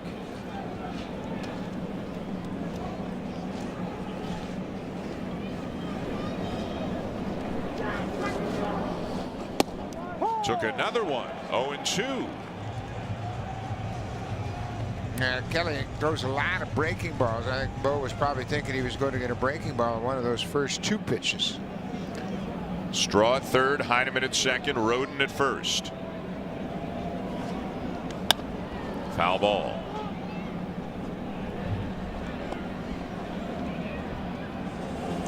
Top of the order due up for the Red Sox in the bottom of the 6th.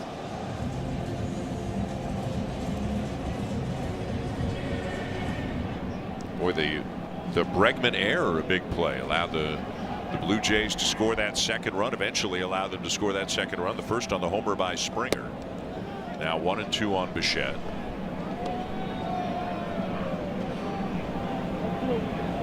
Yankees played a day game today. They were beaten by the Tigers 5-0. The Tigers are playing well. They hit 4 home runs. Tarek Skubal had a very good outing. Up the middle and through. Straw in to score. Heineman coming in as well. It's a 2-run single and a 4-0 ball game. Well, what a big hit by Bo.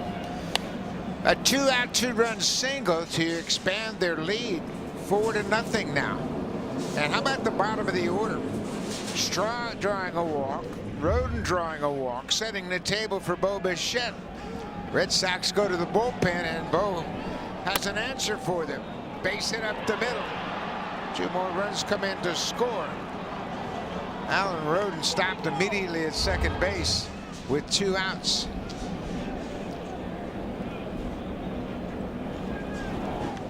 Guerrero lines one to right center field, but Refsnyder's there. The side is retired when the Blue Jays get 4. The first one coming in on another hard hit ball off the bat of George Springer. His second home run of the season. Right now it's 4-0 Blue Jays.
Folks, Tuesday, April 15th is the next Looney Dogs night at Rogers Center. Enjoy the game and get $1 hot dogs all night long. For tickets, visit bluejays.com/promotions.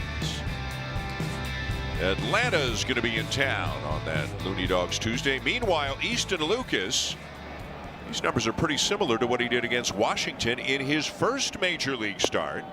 But here he's doing it against a better offensive team in the Red Sox at Fenway Park. He has been outstanding tonight, and now his teammates have put some runs on the board for him. Third time through the order, and he's quickly out in front of Jarren Duran. 0-2. He is pounding that strike zone. 74 pitches, 52 strikes. Chad Green is now up. Let's see how long John Schneider and Pete Walker let Lucas go here. They're still learning about him. Well, he's kept the pressure on the Red Sox hitters all game long. Pitching ahead, using his fastball very effectively. and then mixing in a slider. Hasn't thrown as many changeups tonight as he had in his previous start because he's had a better breaking ball tonight. Swung on and missed. He gets Duran for his 8th strikeout of the night. Got Duran on a slider in the first inning, walked him in the third, and there's that high fastball that's been money for Easton Lucas. Right at the top of the zone at 93, and Duran can't do anything with it. He's getting out in front of so many hitters and setting them up. 71% strikes tonight. Here's Devers 0 for 2. Big cut and a foul back, 0-1. Best pitch in baseball. Strike one.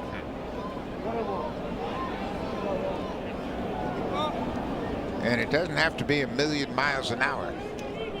Locate it, put it in a good spot, and you can command the game. Breaking ball, fouled off, 0-2. We mentioned he's never pitched here before. He had only ever been to Fenway Park once before in his life. He played in the Cape Cod League many years ago, several years ago in the summer. And they have an all-star game here at Fenway for the Cape Cod League All-Stars. And he came to watch with the guys on his team who were on the All-Star. He sat at Fenway Park and watched the Cape Cod League All-Star game. The only time he had ever been to Fenway Park before yesterday. And now out on that mound tonight, he is having a whale of a night. Well, he's a Southern California guy that played at Pepperdine, and that's a long way from Fenway Park. Yep. So you just don't drop in to watch the Red Sox. 28 years old, 3 major league teams, 5 organizations, has bounced around a little bit, but Buck looks like he might be finding a home right now. He's certainly taking advantage of this opportunity, and you never know when that's going to knock on your door, but he was ready for it. 3-2. And a liner to right field, a base hit for Devers. Just the 3rd hit of the night for the Red Sox.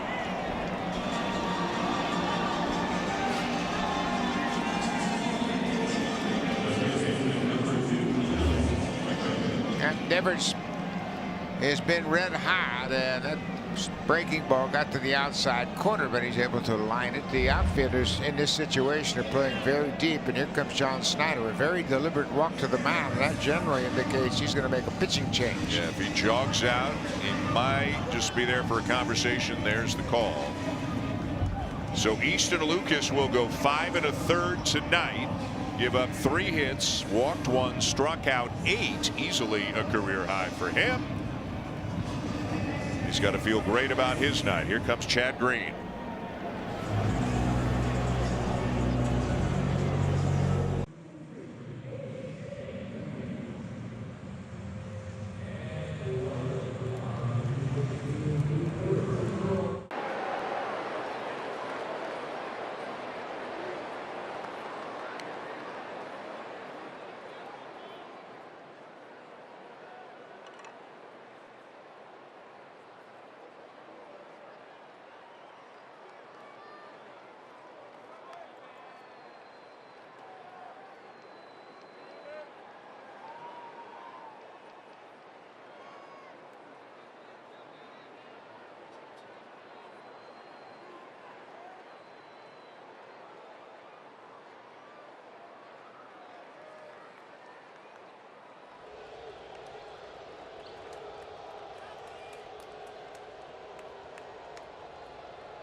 The first one take us through Easton Lucas's night. Well, there's a breaking ball and gets Jared Duran and gets Devers to chase.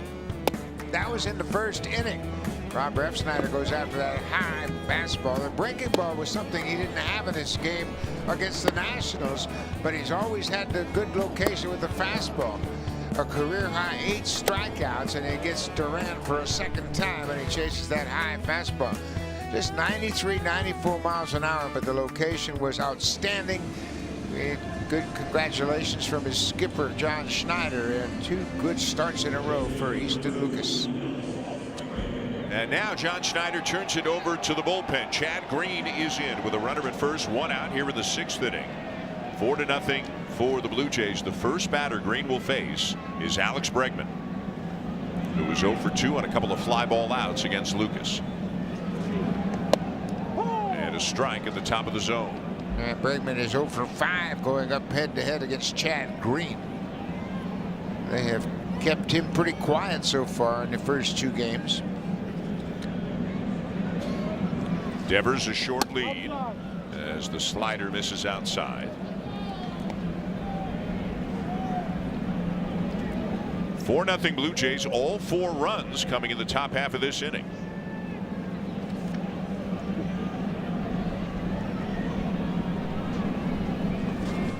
And a fastball fouled off.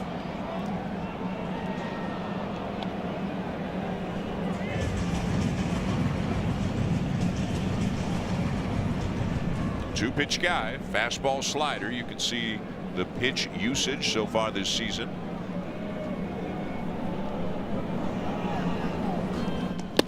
And he gets Bregman. 94-mile-an-hour fastball for out number 2. Well, this bullpen, I think, is eventually going to be one of the more dominant bullpens in the American League, and Chad Green's going to be a big part of that. Well, he just blows that fastball right past Bregman, locates it on the outside part of the plate. That's 9 strikeouts for the Blue Jays pitcher so far tonight. And now Rob Refsnyder.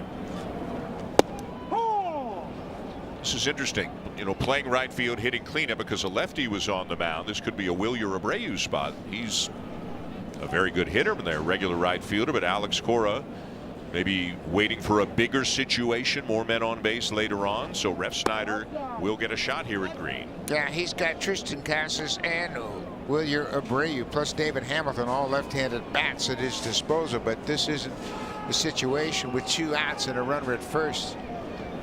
Still just the 6th inning.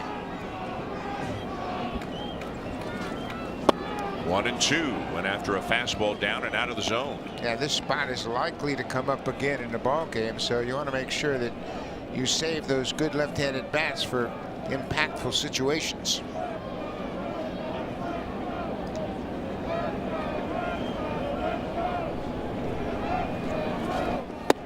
Two and two.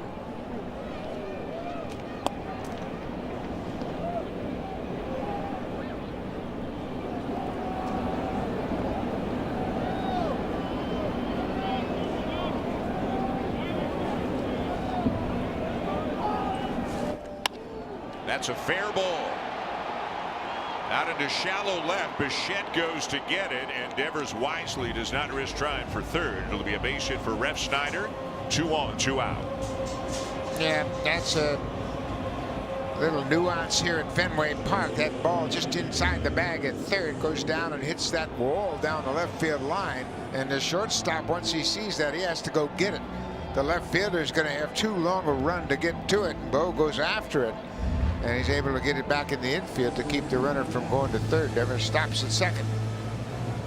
So now Trevor Story is the batter.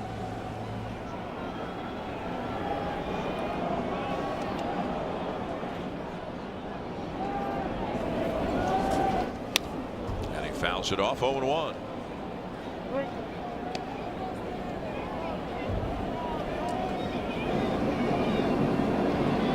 Kevin Gausman and Bowden Francis both out in the dugout. No doubt they've already been talking to Easton Lucas. Those starting pitchers, they stick together on this team.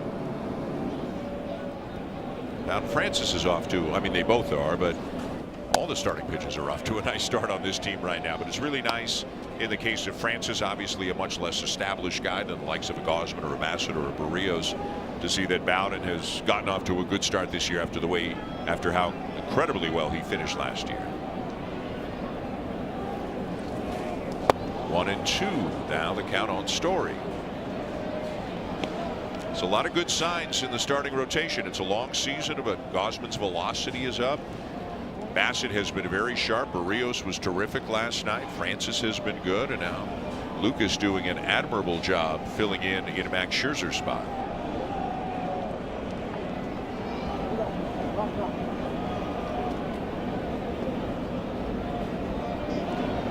2 on, 2 out, and a ball and 2 strikes. The count on Trevor Story. Slider down and away. Well, this is where you'd like to end this at bat right here on this 2-2 count. You don't want to go 3-2 to give the base runners a running start with 2 outs. Make a good pitch right here and get a resolution to this at bat. Popped him up on the infield for Guerrero. Back pedals and makes the catch for out number 3. Green gets out of it. Still 4-0 Blue Jays.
Working their way back to the big club. Eric Swanson, who's been dealing with a forearm issue, threw a bullpen today, and Schneider said, quote, "It went well." Now, the hope is Ryan Burr, who has a shoulder injury, will throw a pen later in the week. And Dalton Varsho, who is working his way back from a shoulder issue as well, is progressing well and continues to throw from 150 to 165 feet. Now, he will start throwing to bases later this week. However, guys, still not throwing from the outfield during minor league games. All encouraging news nonetheless. So they're all getting closer, but it doesn't sound like anything is imminent. But good to know that Swanson, Burr, Varsho are all progressing. Max Scherzer on the IL as well. Blue Jays getting some nice guys filling in around those injuries and contributing. Here's Anthony Santander leading off the 7th against Zach Kelly. And Santander pops it up foul behind the plate. Narvaez back for a look, but it's out of play. Here we go.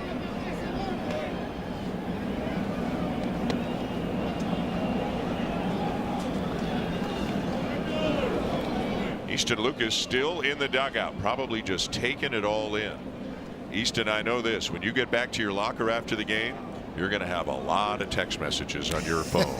A lot of people, probably even more than texted him after the Washington game. Yeah, especially pitching here at Fenway Park for the first time. And why would you leave the dugout when you have performed so well and you want to watch the rest of this game right here in person? I don't care how cold it is.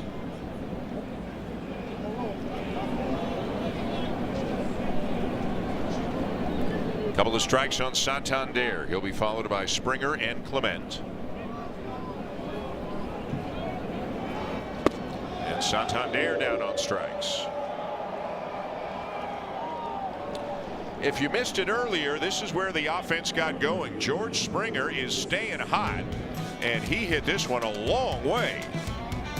404 feet to dead center. That's the first run of the ball game, and that keyed a 4-run inning for the Blue Jays against Garrett Crochet. Springer a walk, a strikeout, and a homer. Now hitting .457. That's 16 for 35. Leading the world in hitting. Leading the world. Well, we can confirm leading the major leagues. I can't quite confirm he's leading the world, but I mean, what a start. After a down year last year, look at this. Lined into left center, a base hit.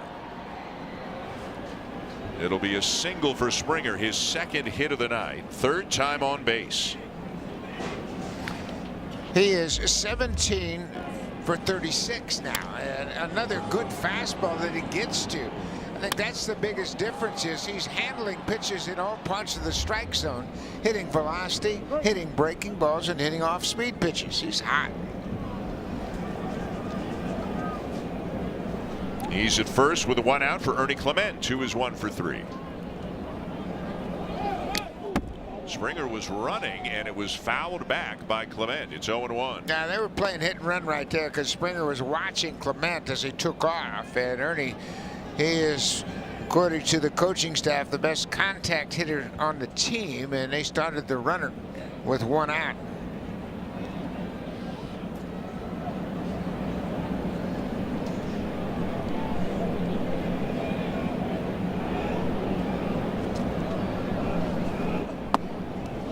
One and one. Well, if they did it 0-0, they might do it 1-1. We'll see. And now Yariel Rodriguez has the sweatshirt off, and it looks like he'll be coming in for the bottom of the 7th after Chad Green finished things off in the bottom of the 6th. Heading into the bottom part of the order for the Red Sox. Clement lifts one to left field. Duran is back and will make the catch a few feet in front of the monster for out number 2. And now a message from Home Hardware. Complete any project with helpful advice from Home Hardware.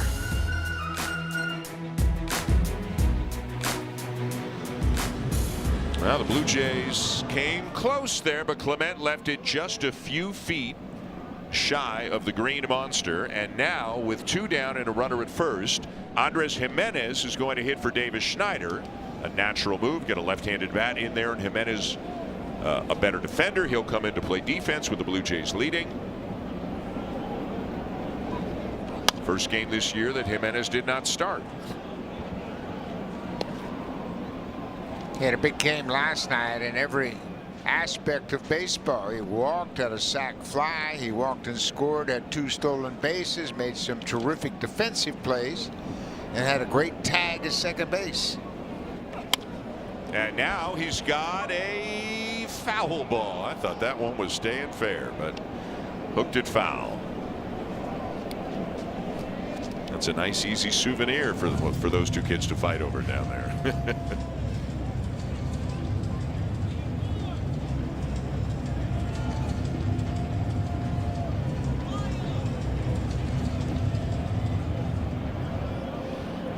Couple of strikes on Jimenez. Springer at first, 2 down.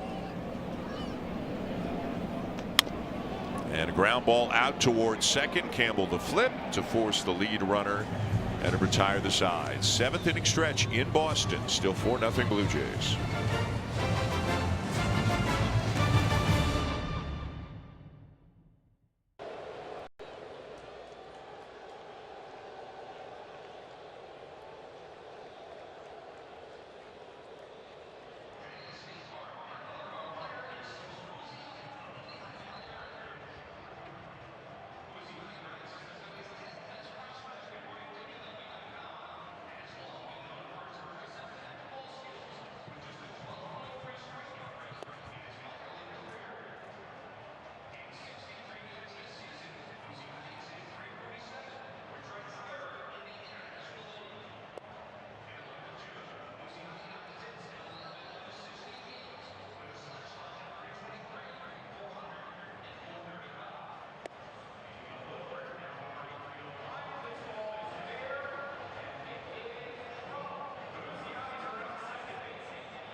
What a performance again tonight for Easton Lucas. His 2nd major league start.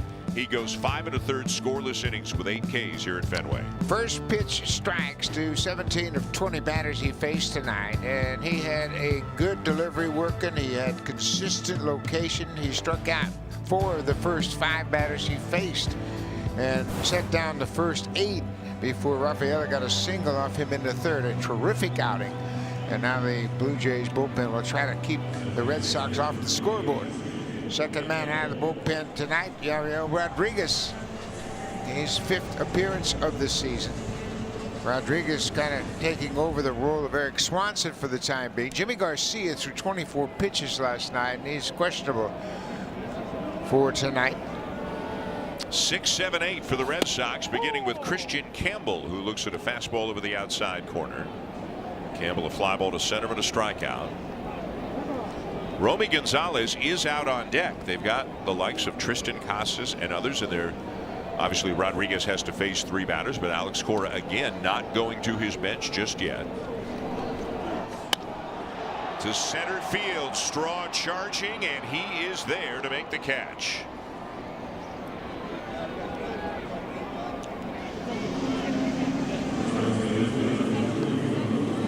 Miles Straw got a great jump on that ball. He was shaded in the right center field power alley and had a little bit of a run to get to it, but he got a good jump and a good read. Now Romy Gonzalez 0 for 2.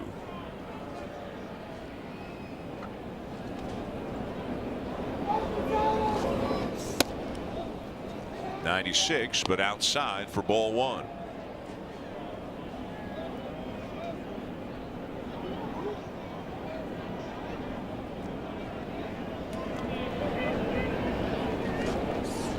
Got him to chase. A ball and a strike. Gonzalez, the number 7 hitter on deck. Narvaez, the number 8 hitter. Then Rafaela is due up. If it goes beyond that here this inning, it's back around to the top for the 2 dangerous lefties in Duran and Devers.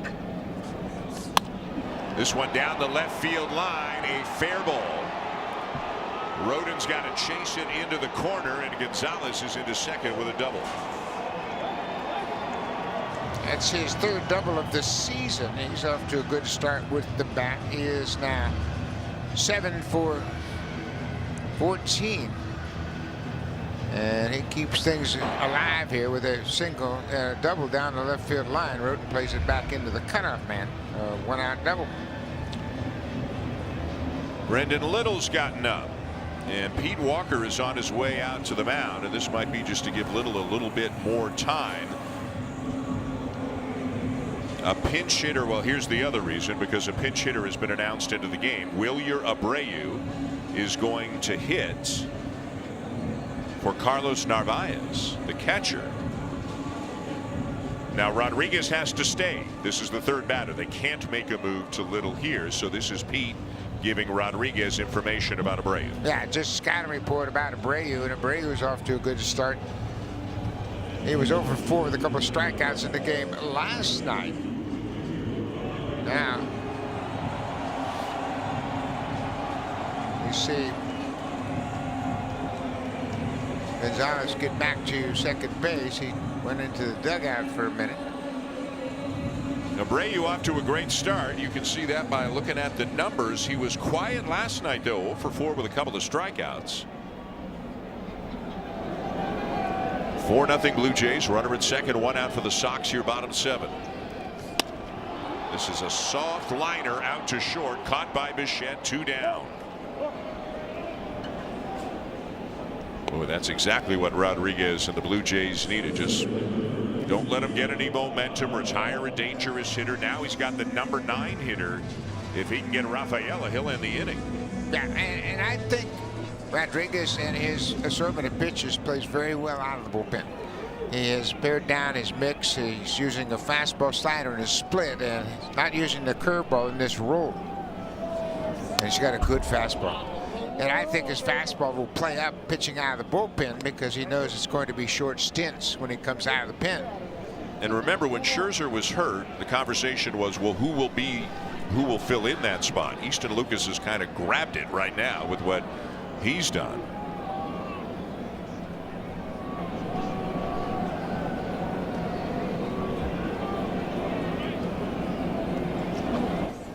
Ball and a strike.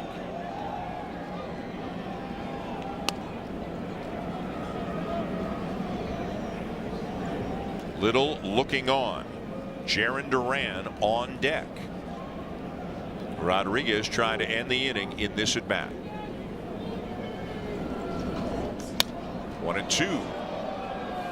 A little better fastball there. The previous fastball was just 93. That one jumped up to 95. And he beat Rafaela with it.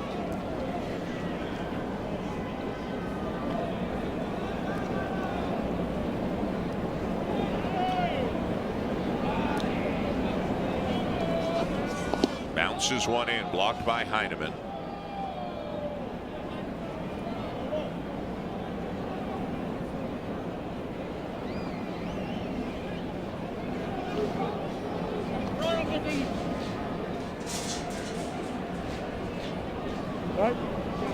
How do you go fastball here, or do you try to get a notorious free swinger to chase? Nah, I'd stay with the fastball. I don't think you need to give him another pitch to look at. Just use your good fastball and throw it to a good spot. Breaking ball, but he missed low, and Rafaela would not go after it, so it's 3-2. Again, Duran on deck and Little looking on from the pen.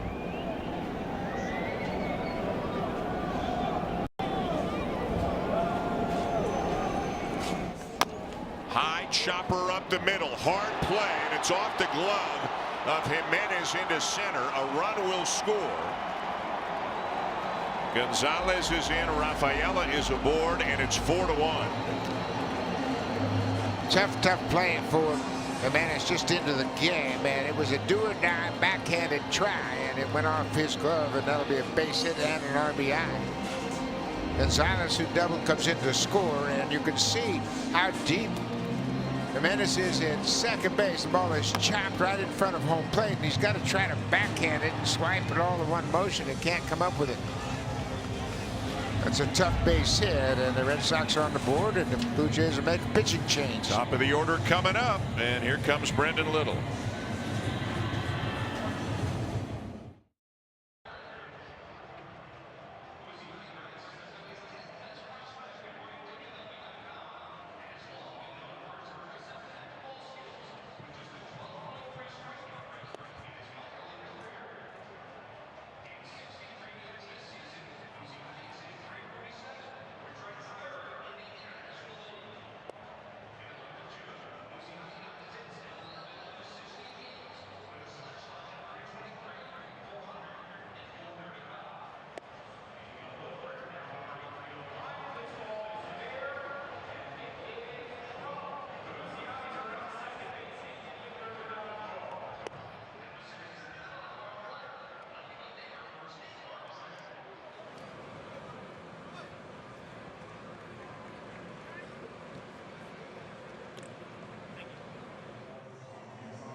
He is acknowledged as the best defensive second baseman in the game. It was one of those right off the bat. The hard chopper, you could see it was kind of an in-between hop and just a really difficult play for Andres Jimenez. Yeah, it sure was. Just into the game as a pinch hitter in the top half of the inning. The ball hit right off home plate and took a couple of big bounces in. The only chance he had was to try to backhand it and couldn't come up with it. So it's 4-1, and the Red Sox are still batting here in the seventh. They've got a Rafaela at first with 2 down, and Brendan Little is in to face Jarren Duran. For Little, this is his 7th appearance already this season.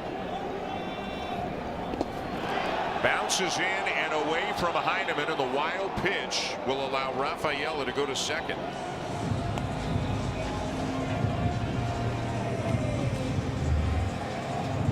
Not much Heineman can do on this pitch. You see how far out in front of home plate the ball hit.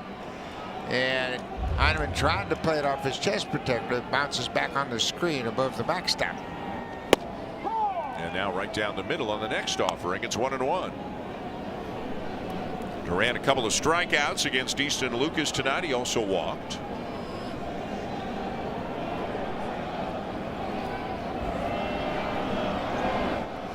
One and two. That's the good sinker there from Brendan Little. Yeah, and it is a wicked sinker, and you know, he tried to really break off that first breaking ball, threw it in the dirt.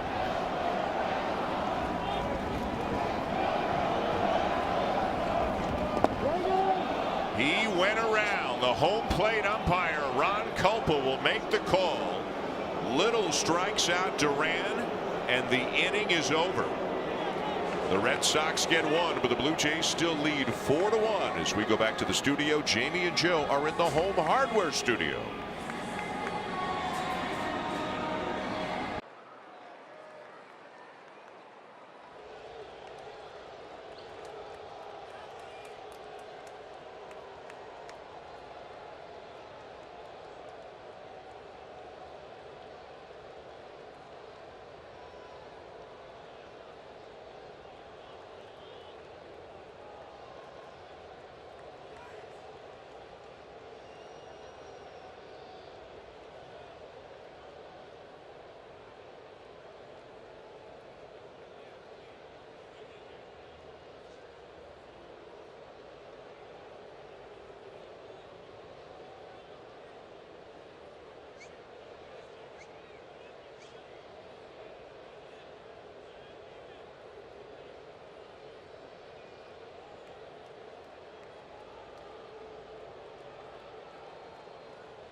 Well, you don't want to miss this one. The Alejandro Kirk Bobble Arm Giveaway. Be one of the first 15,000 fans Wednesday, April 30th to receive this limited edition collectible. Secure your tickets now at bluejays.com/promotions. 4-1 Blue Jays top 8. Zach Kelly still on the mound for the Red Sox. Miles Straw leads it off for the Blue Jays. Bottom of the order, Straw, Heineman, and Roden. New catcher Blake Sable after Narvaez was lifted for a pinch hitter. Sable just called up today after Connor Wong suffered that broken bone in his hand last night. Went on the IL this afternoon.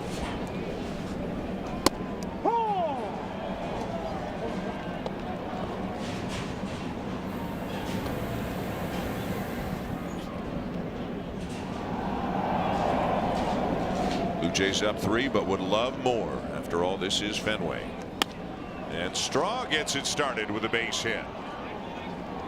Second time he's been on base tonight. Yeah, he walked and scored his last time up in the 6th, part of that 4-run 6th inning for the Blue Jays. It's a big hit starting the 8th inning.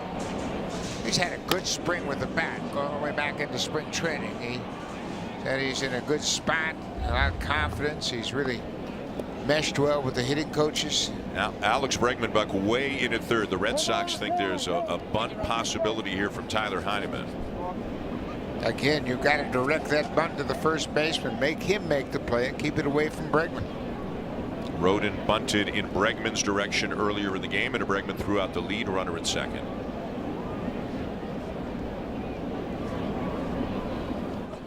Doesn't shorten up on the bat, and he takes ball 1. Straw very good speed at first. Bregman didn't back up much at all after that first pitch. And now Kelly being told that you can't come set until the hitter's in the box. First time's a warning. Oh no, that was the second time they assessed a ball, so that was the second warning to Kelly for that. So it's now 2-0. And now it's 3-0.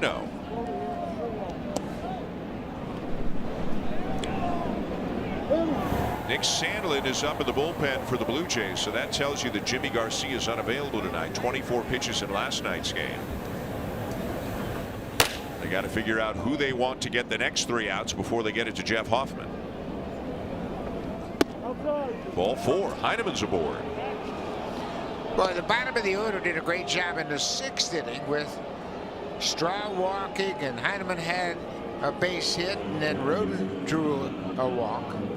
And keyed that 4-run inning. All 3 of those guys came in to score. So now this is the same situation in the 5th inning. After Heineman had singled the center, Roden was asked to bunt. He bunted it right to Bregman at 3rd, who went to 2nd for the force.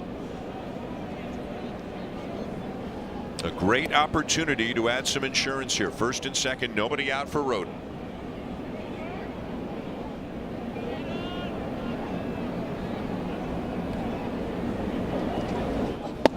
Takes a strike.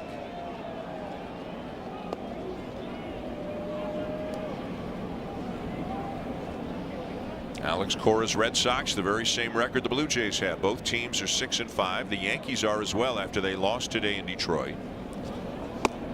That is a good changeup down and away. It's 0-2.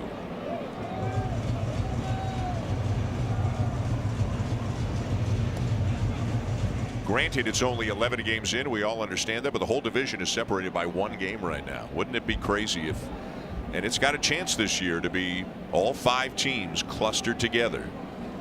They've all got strengths and they've all got flaws. Yeah, no question about it. When you look at the scoreboard, it's really interesting. As all the top 3 teams are 6-5 as we speak, and Baltimore's 5-6, and Tampa Bay's 4-5. 2-2 on Roden.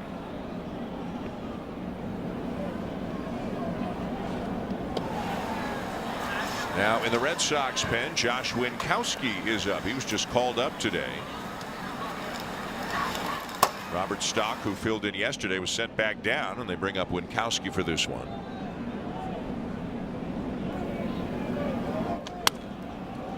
Foul ball just by a foot or so up the first baseline.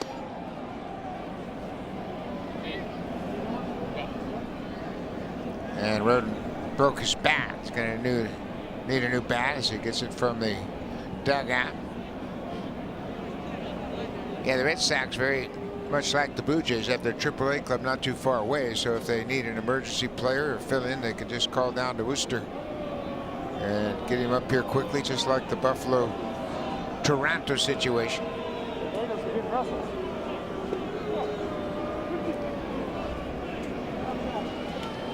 So Roden's got a new bat. It's 2-2. Couple of men on, nobody out.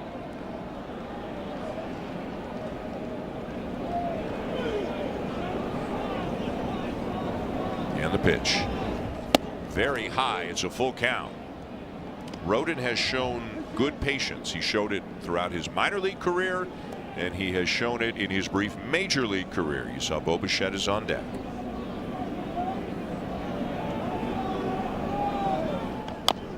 Stays alive. Yeah, Roden has not been overmatched in any of his at-bats since he's come to the big leagues. He has a good idea what he wants to do. He understands who he is as a hitter. He doesn't strike out much. Major league average is 22.2% of the at-bats are strikeouts. Not the case with Roden. 3 strikeouts in 34 plate appearances. 3 walks, 3 strikeouts. Big spot for him here. Strike 3 called to ring him up.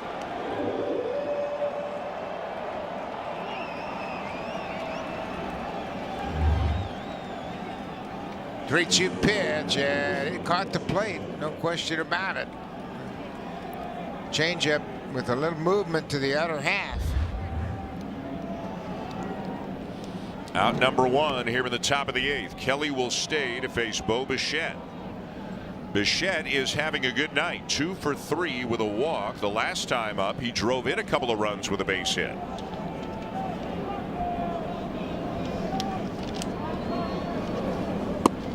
Breaking ball at the knees for a strike. Yeah, that RBI, that 2 RBI single came off Zach Kelly. He was the first batter that Kelly faced back in the 6th, coming on in relief of Crochet.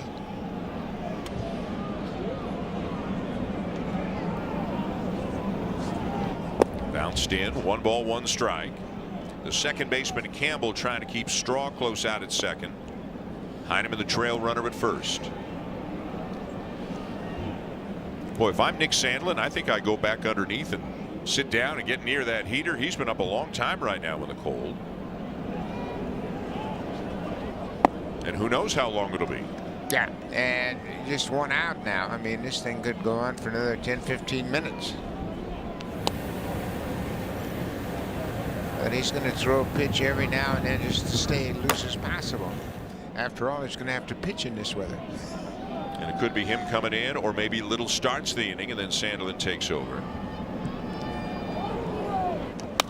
Bichette lines one into left, a base hit. Straw is getting the wave. On his way to the plate and in there safely.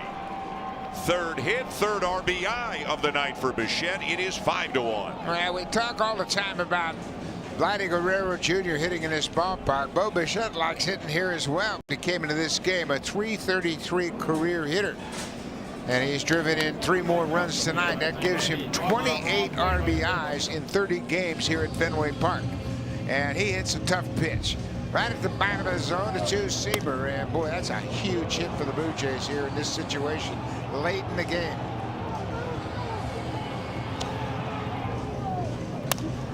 Straw with very good speed, just had to have a peek to make sure it was going to get down, and then scored rather easily. And the lead is back to 4. Big night for Bichette and a pitching change for the Red Sox.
The new pitcher for the Red Sox, right-hander Josh Winkowski, a former Blue Jay draft pick and farmhand, was traded to the Mets in the Steven Matz deal a few years ago, then traded to the Red Sox. Has been up and down with Boston the last few years. Yeah, he pitched with the Red Sox this spring, got into 5 games, and really was hit hard. He gave up 15 hits in 7 innings of work. Well, the Blue Jays could use a couple more right here late in the game. Something that you always want to do here at Fenway Park. Add on to your lead. And Vladimir Guerrero Jr. got hit on the first pitch. Appears to be okay. That's going to load the bases.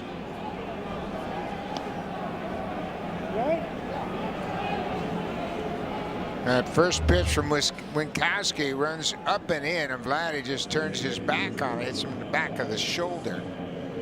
Vladdy's had some good at-bats tonight. A couple good plays robbed him of base hits, but now he's aboard for the first time tonight.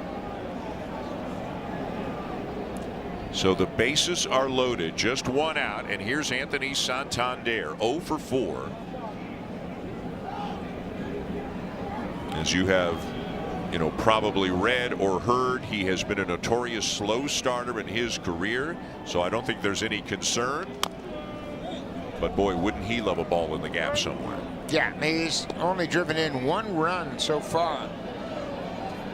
He's 0 for 4 tonight. He is 8 for 44 on the young season, but boy, he'd love to bust it wide open here. Blue Jays have out hit the Red Sox 9-6.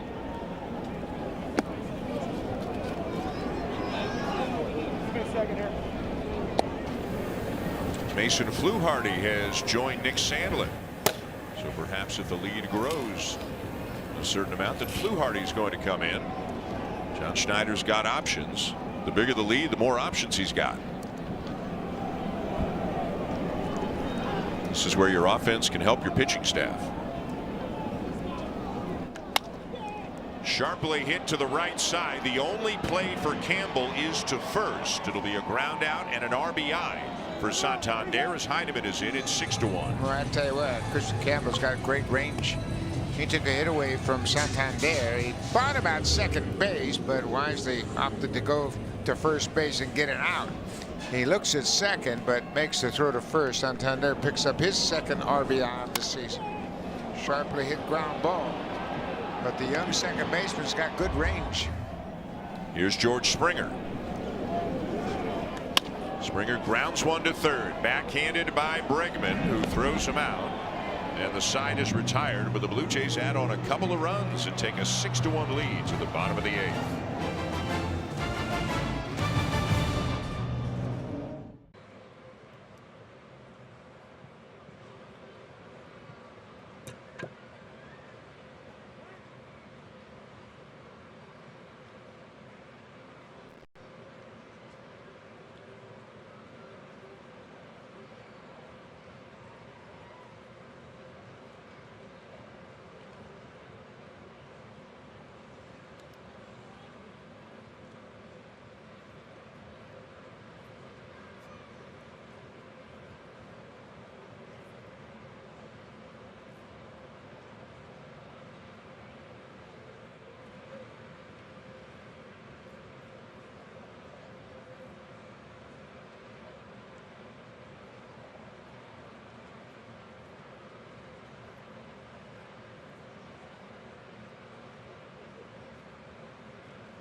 Fans, next homestand, don't miss your chance to pick up a City Connect bomber jacket presented by Enercare. Be one of the first 15,000 fans on Friday, April 18th, and upgrade your City Connect wardrobe. Head to BlueJays.com/promotions to get your ticket today. Well, the Blue Jays trying to make it 2 in a row here at Fenway Park. Beat the Red Sox 6-2 last night. Just got 2 in the 8th, so they now lead 6-1 here tonight. And that lead, Buck, growing from 3 to 5, changed John Schneider's pitching plans. It won't be Brendan Little coming back. It won't be Nick Sandlin coming in, at least not yet. It'll be Mason Fluharty. Yeah, and that does a lot of good things for the Blue Jays.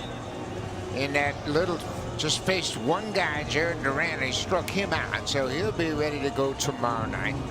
And Fluharty gets a left-handed batter to start this outing, and then Bregman and Refsnyder. So let's see what he can do now. He's pitching with a 5-run cushion. His third big league outing, and his first batter tonight is Rafael Devers. Devers 1 for 3, had a base hit his last time out. Devers, Bregman, Refsnyder scheduled here in the bottom of the 8th. 2-0.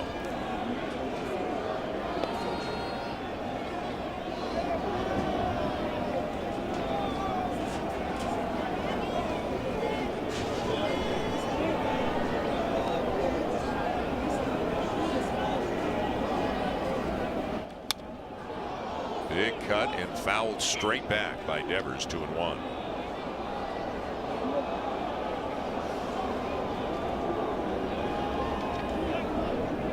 First outing at home against the Nationals. That went well. Second one was at Citi Field. That did not go well. And third big league outing is here tonight at Fenway Park. Here's a two-hopper to short. Long throw, Bichette. And Guerrero can't stretch far enough to get it. Devers is safe. Ball stayed in play, so Devers will stay at first. Yeah, Bo got a wicked hop right at the end. He has to kind of stab at the ball behind the dirt, and it just can't connect with Guerrero over at first. It'll be the first error of the season on Bo Bichette. And a base runner for the Red Sox with Bregman in the box.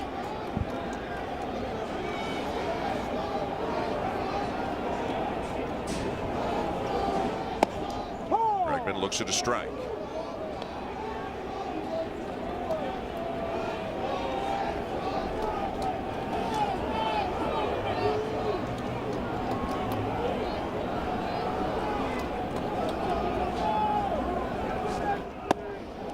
Inside with a fastball, 1-1. Again, it's a four-seam fastball that Fluharty throws, but it's got natural cutting action. And in fact, on the scoreboard here at Fenway Park, they just called it a cutter, which is understandable. But he's a two-pitch guy. There's the breaking ball. That's the sweeper. He's a fastball sweeper guy. Bregman didn't like that call.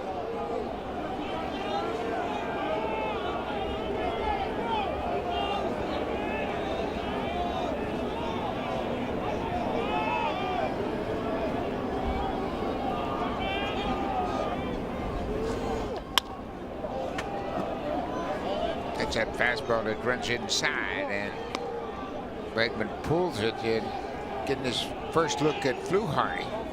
He's probably saying, okay, he's got a good cutter. No, that's a four-seam fastball. But who cares? It acts like a cutter, so hitters are going to swing at it like a cutter.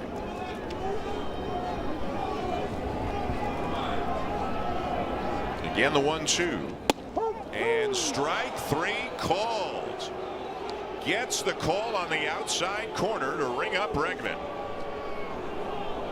I got to tell you something. This Tyler Heineman has done a great job in his starts this season. He's had Easton Lucas for 2 starts, and here he gets Fluharty to strike out Bregman. He mixed up the pitches very effectively, and Heineman's done a nice job early in the season, filling in when Kirk gets the day off.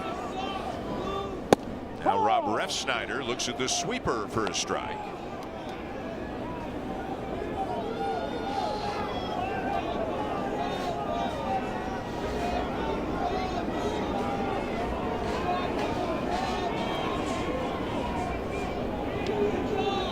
The 0-1. It's poked foul off to the right. 0-2. Easton Lucas, one of the big stories tonight. 5 1/3 scoreless, 3 hits, 1 walk, 8 strikeouts. It's been Chad Green, Yariel Rodriguez, Brendan Little, and now Mason Fluharty out of the bullpen.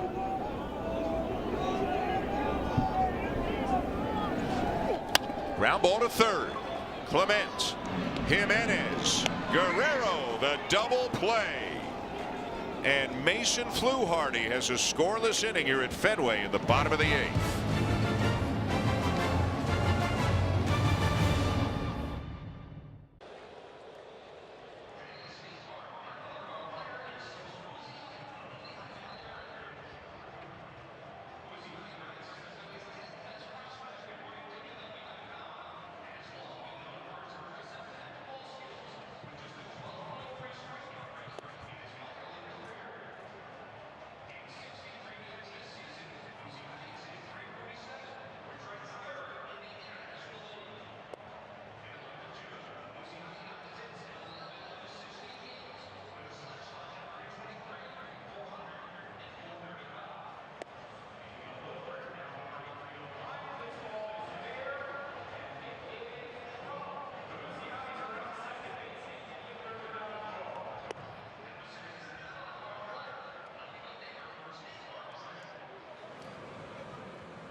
Another ball game here in Boston tomorrow night. The third game of 4. It'll be Kevin Gausman on the mound for the Blue Jays. Again, a bit of an early start like they do here in the early months here in Boston as of this season anyways. Blue Jay Central at 6 Eastern and first pitch at 6:45. Want the forecast? Cold. You know what? If you could describe it in only one word, you nailed it. Cold. Cold. Yeah. 6-1 Blue Jays. I'll tell you what, though, a 6-2 win last night, a 5-run lead in the 9th inning here tonight. Blue Jays don't care how cold it is if they can keep winning ball games here at Fenway Park. Ernie Clement leading off the 9th inning. Ernie's 1 for 4.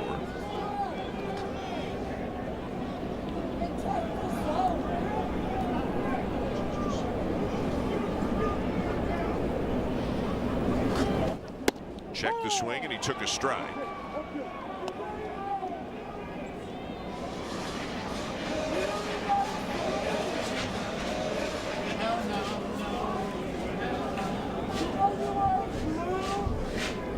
Bounced in.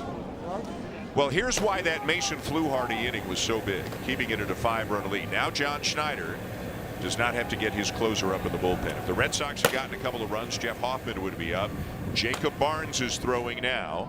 If things go well, that allows John Schneider to save Jeff Hoffman for tomorrow night.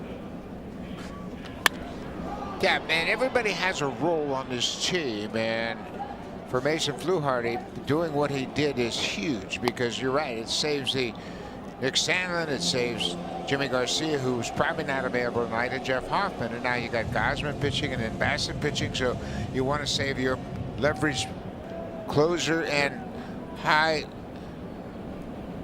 profile relievers for games 3 and 4 in this series. Well, and even Little didn't come back out for the 8th, right? Because they got the 2 in the top half of the 8th. So if all goes well, they could have Hoffman, Garcia, Sandlin, Little all available tomorrow night.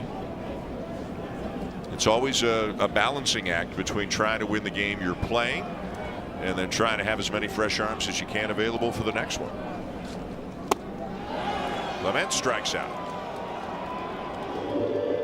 Obviously, the first order of business is winning the game you're playing, but at the same time, when you can get a cushion and, you know, your guys step up like Little and Fluharty, then it makes the manager's job a lot easier.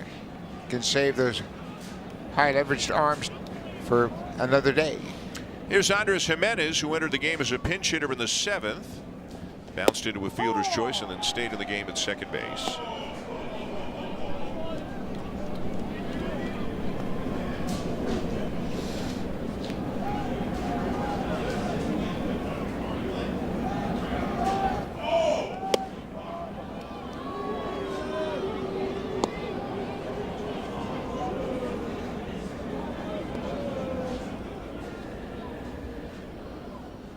Bo Bichette, you see him hanging out with the new hitting coach, David Popkins, a lot in the Blue Jay dugout.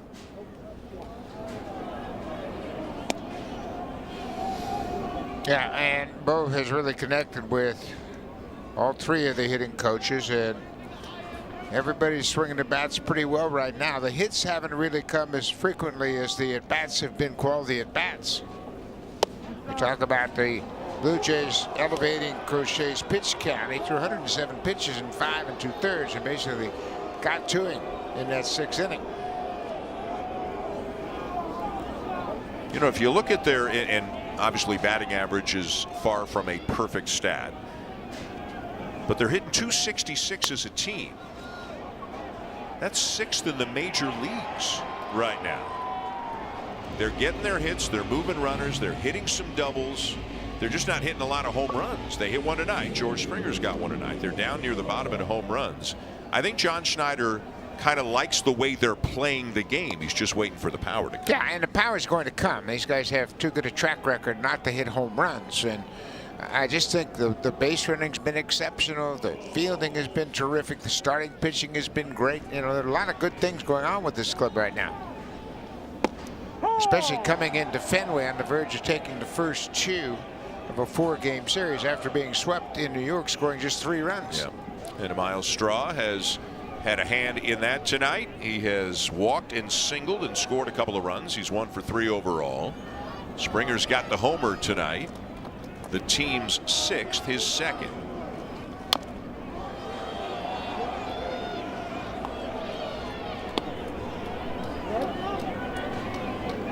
Straw asked for time after that foul ball.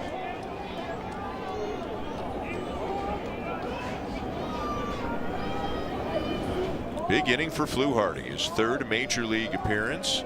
Comes here to Fenway Park, gets 3 outs, including striking out Alex Bregman. You know, these are new for Easton Lucas, for Mason Fluharty, for Alan Roden. These are new experiences these guys are having. Well, and they've got a bunch of veterans around them to help them get through these things. And both on the pitching staff and the position players, they have plenty of guys that can talk to the team. And coaches have done a terrific job of preparing this team going all the way back to spring training. Weekly hit out towards second. Campbell on to first, just in time to get Straw and retire the side. It is on to the bottom of the 9th.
Rogers Xfinity. Game-changing internet. Stream, share, and score big with Canada's most reliable internet. Bottom of the 9th here at Fenway Park in Boston, and the Blue Jays are 3 outs away from making it 2 in a row here in this series. A 6-1 lead. The stories tonight: Easton Lucas, a terrific outing. George Springer, a couple of hits, including a home run. Bo Bichette, 3 hits, 3 RBIs. And now Jacob Barnes on looking for the last 3 outs. Jacob Barnes making his 4th appearance of the season. It's an opportunity for him to kind of get back on the right track again. He'll work to Trevor Story, Christian Campbell, and Rami Gonzalez. 6 runs, 9 hits, 1 error for the Blue Jays. 1, 6, and 2 for the Red Sox. Trevor Story 1 for 3.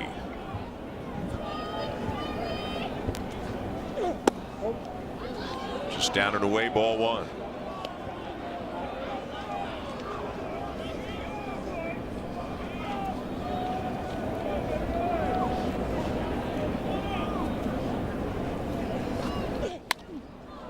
Popped up, foul, right side. Springer coming over, but it's out of play.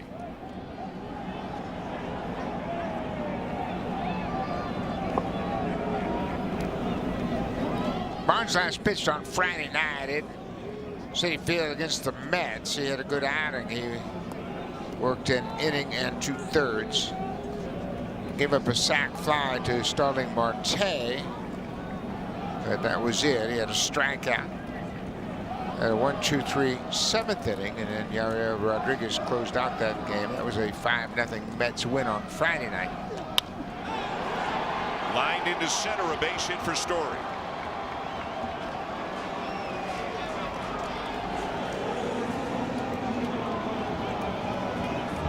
Trevor Story's got a couple of hits tonight. He singled off of Lucas in the 4th inning, and he goes right back up the middle. First man reaches here in the 9th.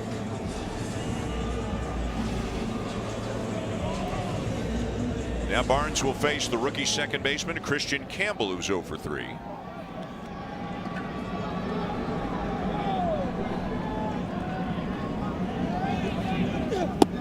Just low, ball 1.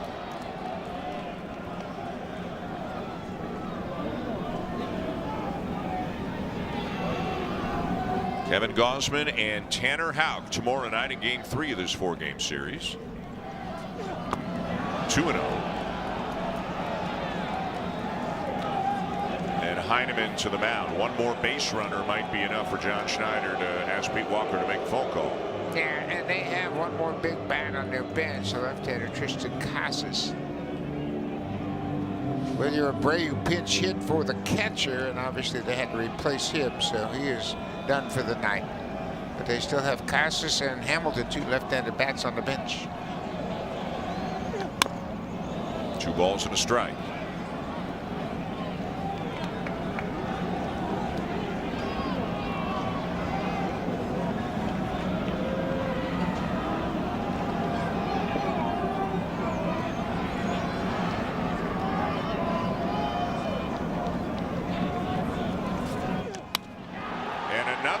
Hit into center. And the Red Sox have the first 2 men on.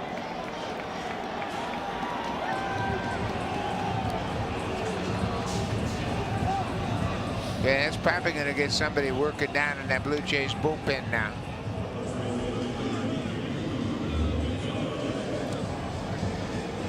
Mr. Campbell, we mentioned what a talented young player he is. He's 1 for 4 and had a good swing at that one.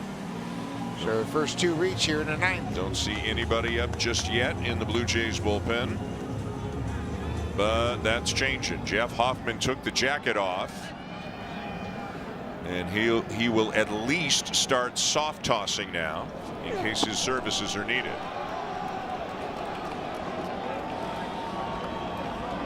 Romy Gonzalez, the batter, doubled and scored his last time up.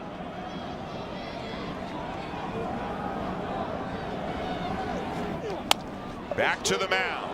Barnes for 1 to Jimenez, and on to first for 2. Boy, oh boy, did Andres Jimenez make a good play out at second base. Well, he sure did. The throw was wide of the mark, but he kept his foot on the base as he reached, extended, made the catch, and still had enough time to throw to first base. Barnes' throw is to the first base side of the bag, but look how Jimenez stretched and maintained contact with the bag at second, balanced himself, and throws to Vladdy. What a big play by Jimenez. And all of a sudden, 2 down. There is a runner at third, but the Blue Jays now just an out away. Blake Sabol just called up today, getting his first at bat of the season with the Red Sox. Again, the injury to Connor Wong, the broken bone in his hand, put him on the IL. Sabol has previous big league experience with the Giants, most of it 2 years ago when he had 310 at bats. He's a .243 career hitter. Yeah, he played in AAA. He was in 6 games for Worcester and hit .250 with a couple of doubles and 4 ribbies, so he's had some action recently. 1-1. And it's down low for ball 2. Hoffman still throwing. He's not yet on the mound, though. He's kind of playing catch from about 45 feet away.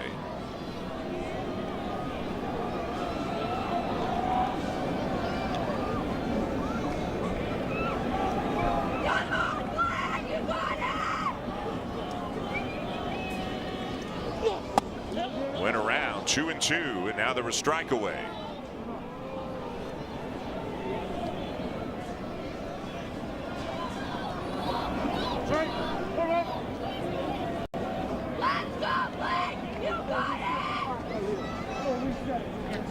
Blue Jays held the Red Sox to 2 runs last night, 1 to this point of the game tonight. The Red Sox put 31 on the board in a 3-game sweep of the Cardinals right before the Blue Jays got here. 3-2. Yeah, they were averaging over 6 runs a game before the start of this series, and the Blue Jays pitchers have really quieted these Red Sox bats.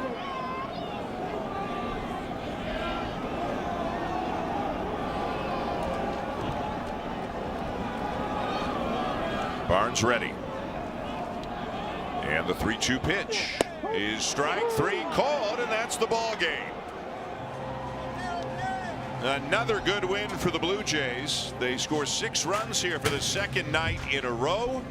And the pitching staff gives up just 1 run on 8 hits. The Blue Jays have won the first 2 in this 4-game series. Easton Lucas picks up his second win. And how about the offense? They've put up 6 runs on 9 hits. George Springer continues to come up big. Bo Bichette with 3 hits and 3 ribbies tonight. And the bullpen stepped up. How about Chad Green, Brendan Little, Yariel Rodriguez, Fluharty, and Barnes all finishing up a very good game, starting by Easton Lucas. Kevin Gausman on the mound in Game 3 tomorrow night, and we will have it for you. Coming up, viewers on Sportsnet 1, you'll see the Orioles and the Diamondbacks. Everybody else, Sportsnet Central with Danielle and Ivanka.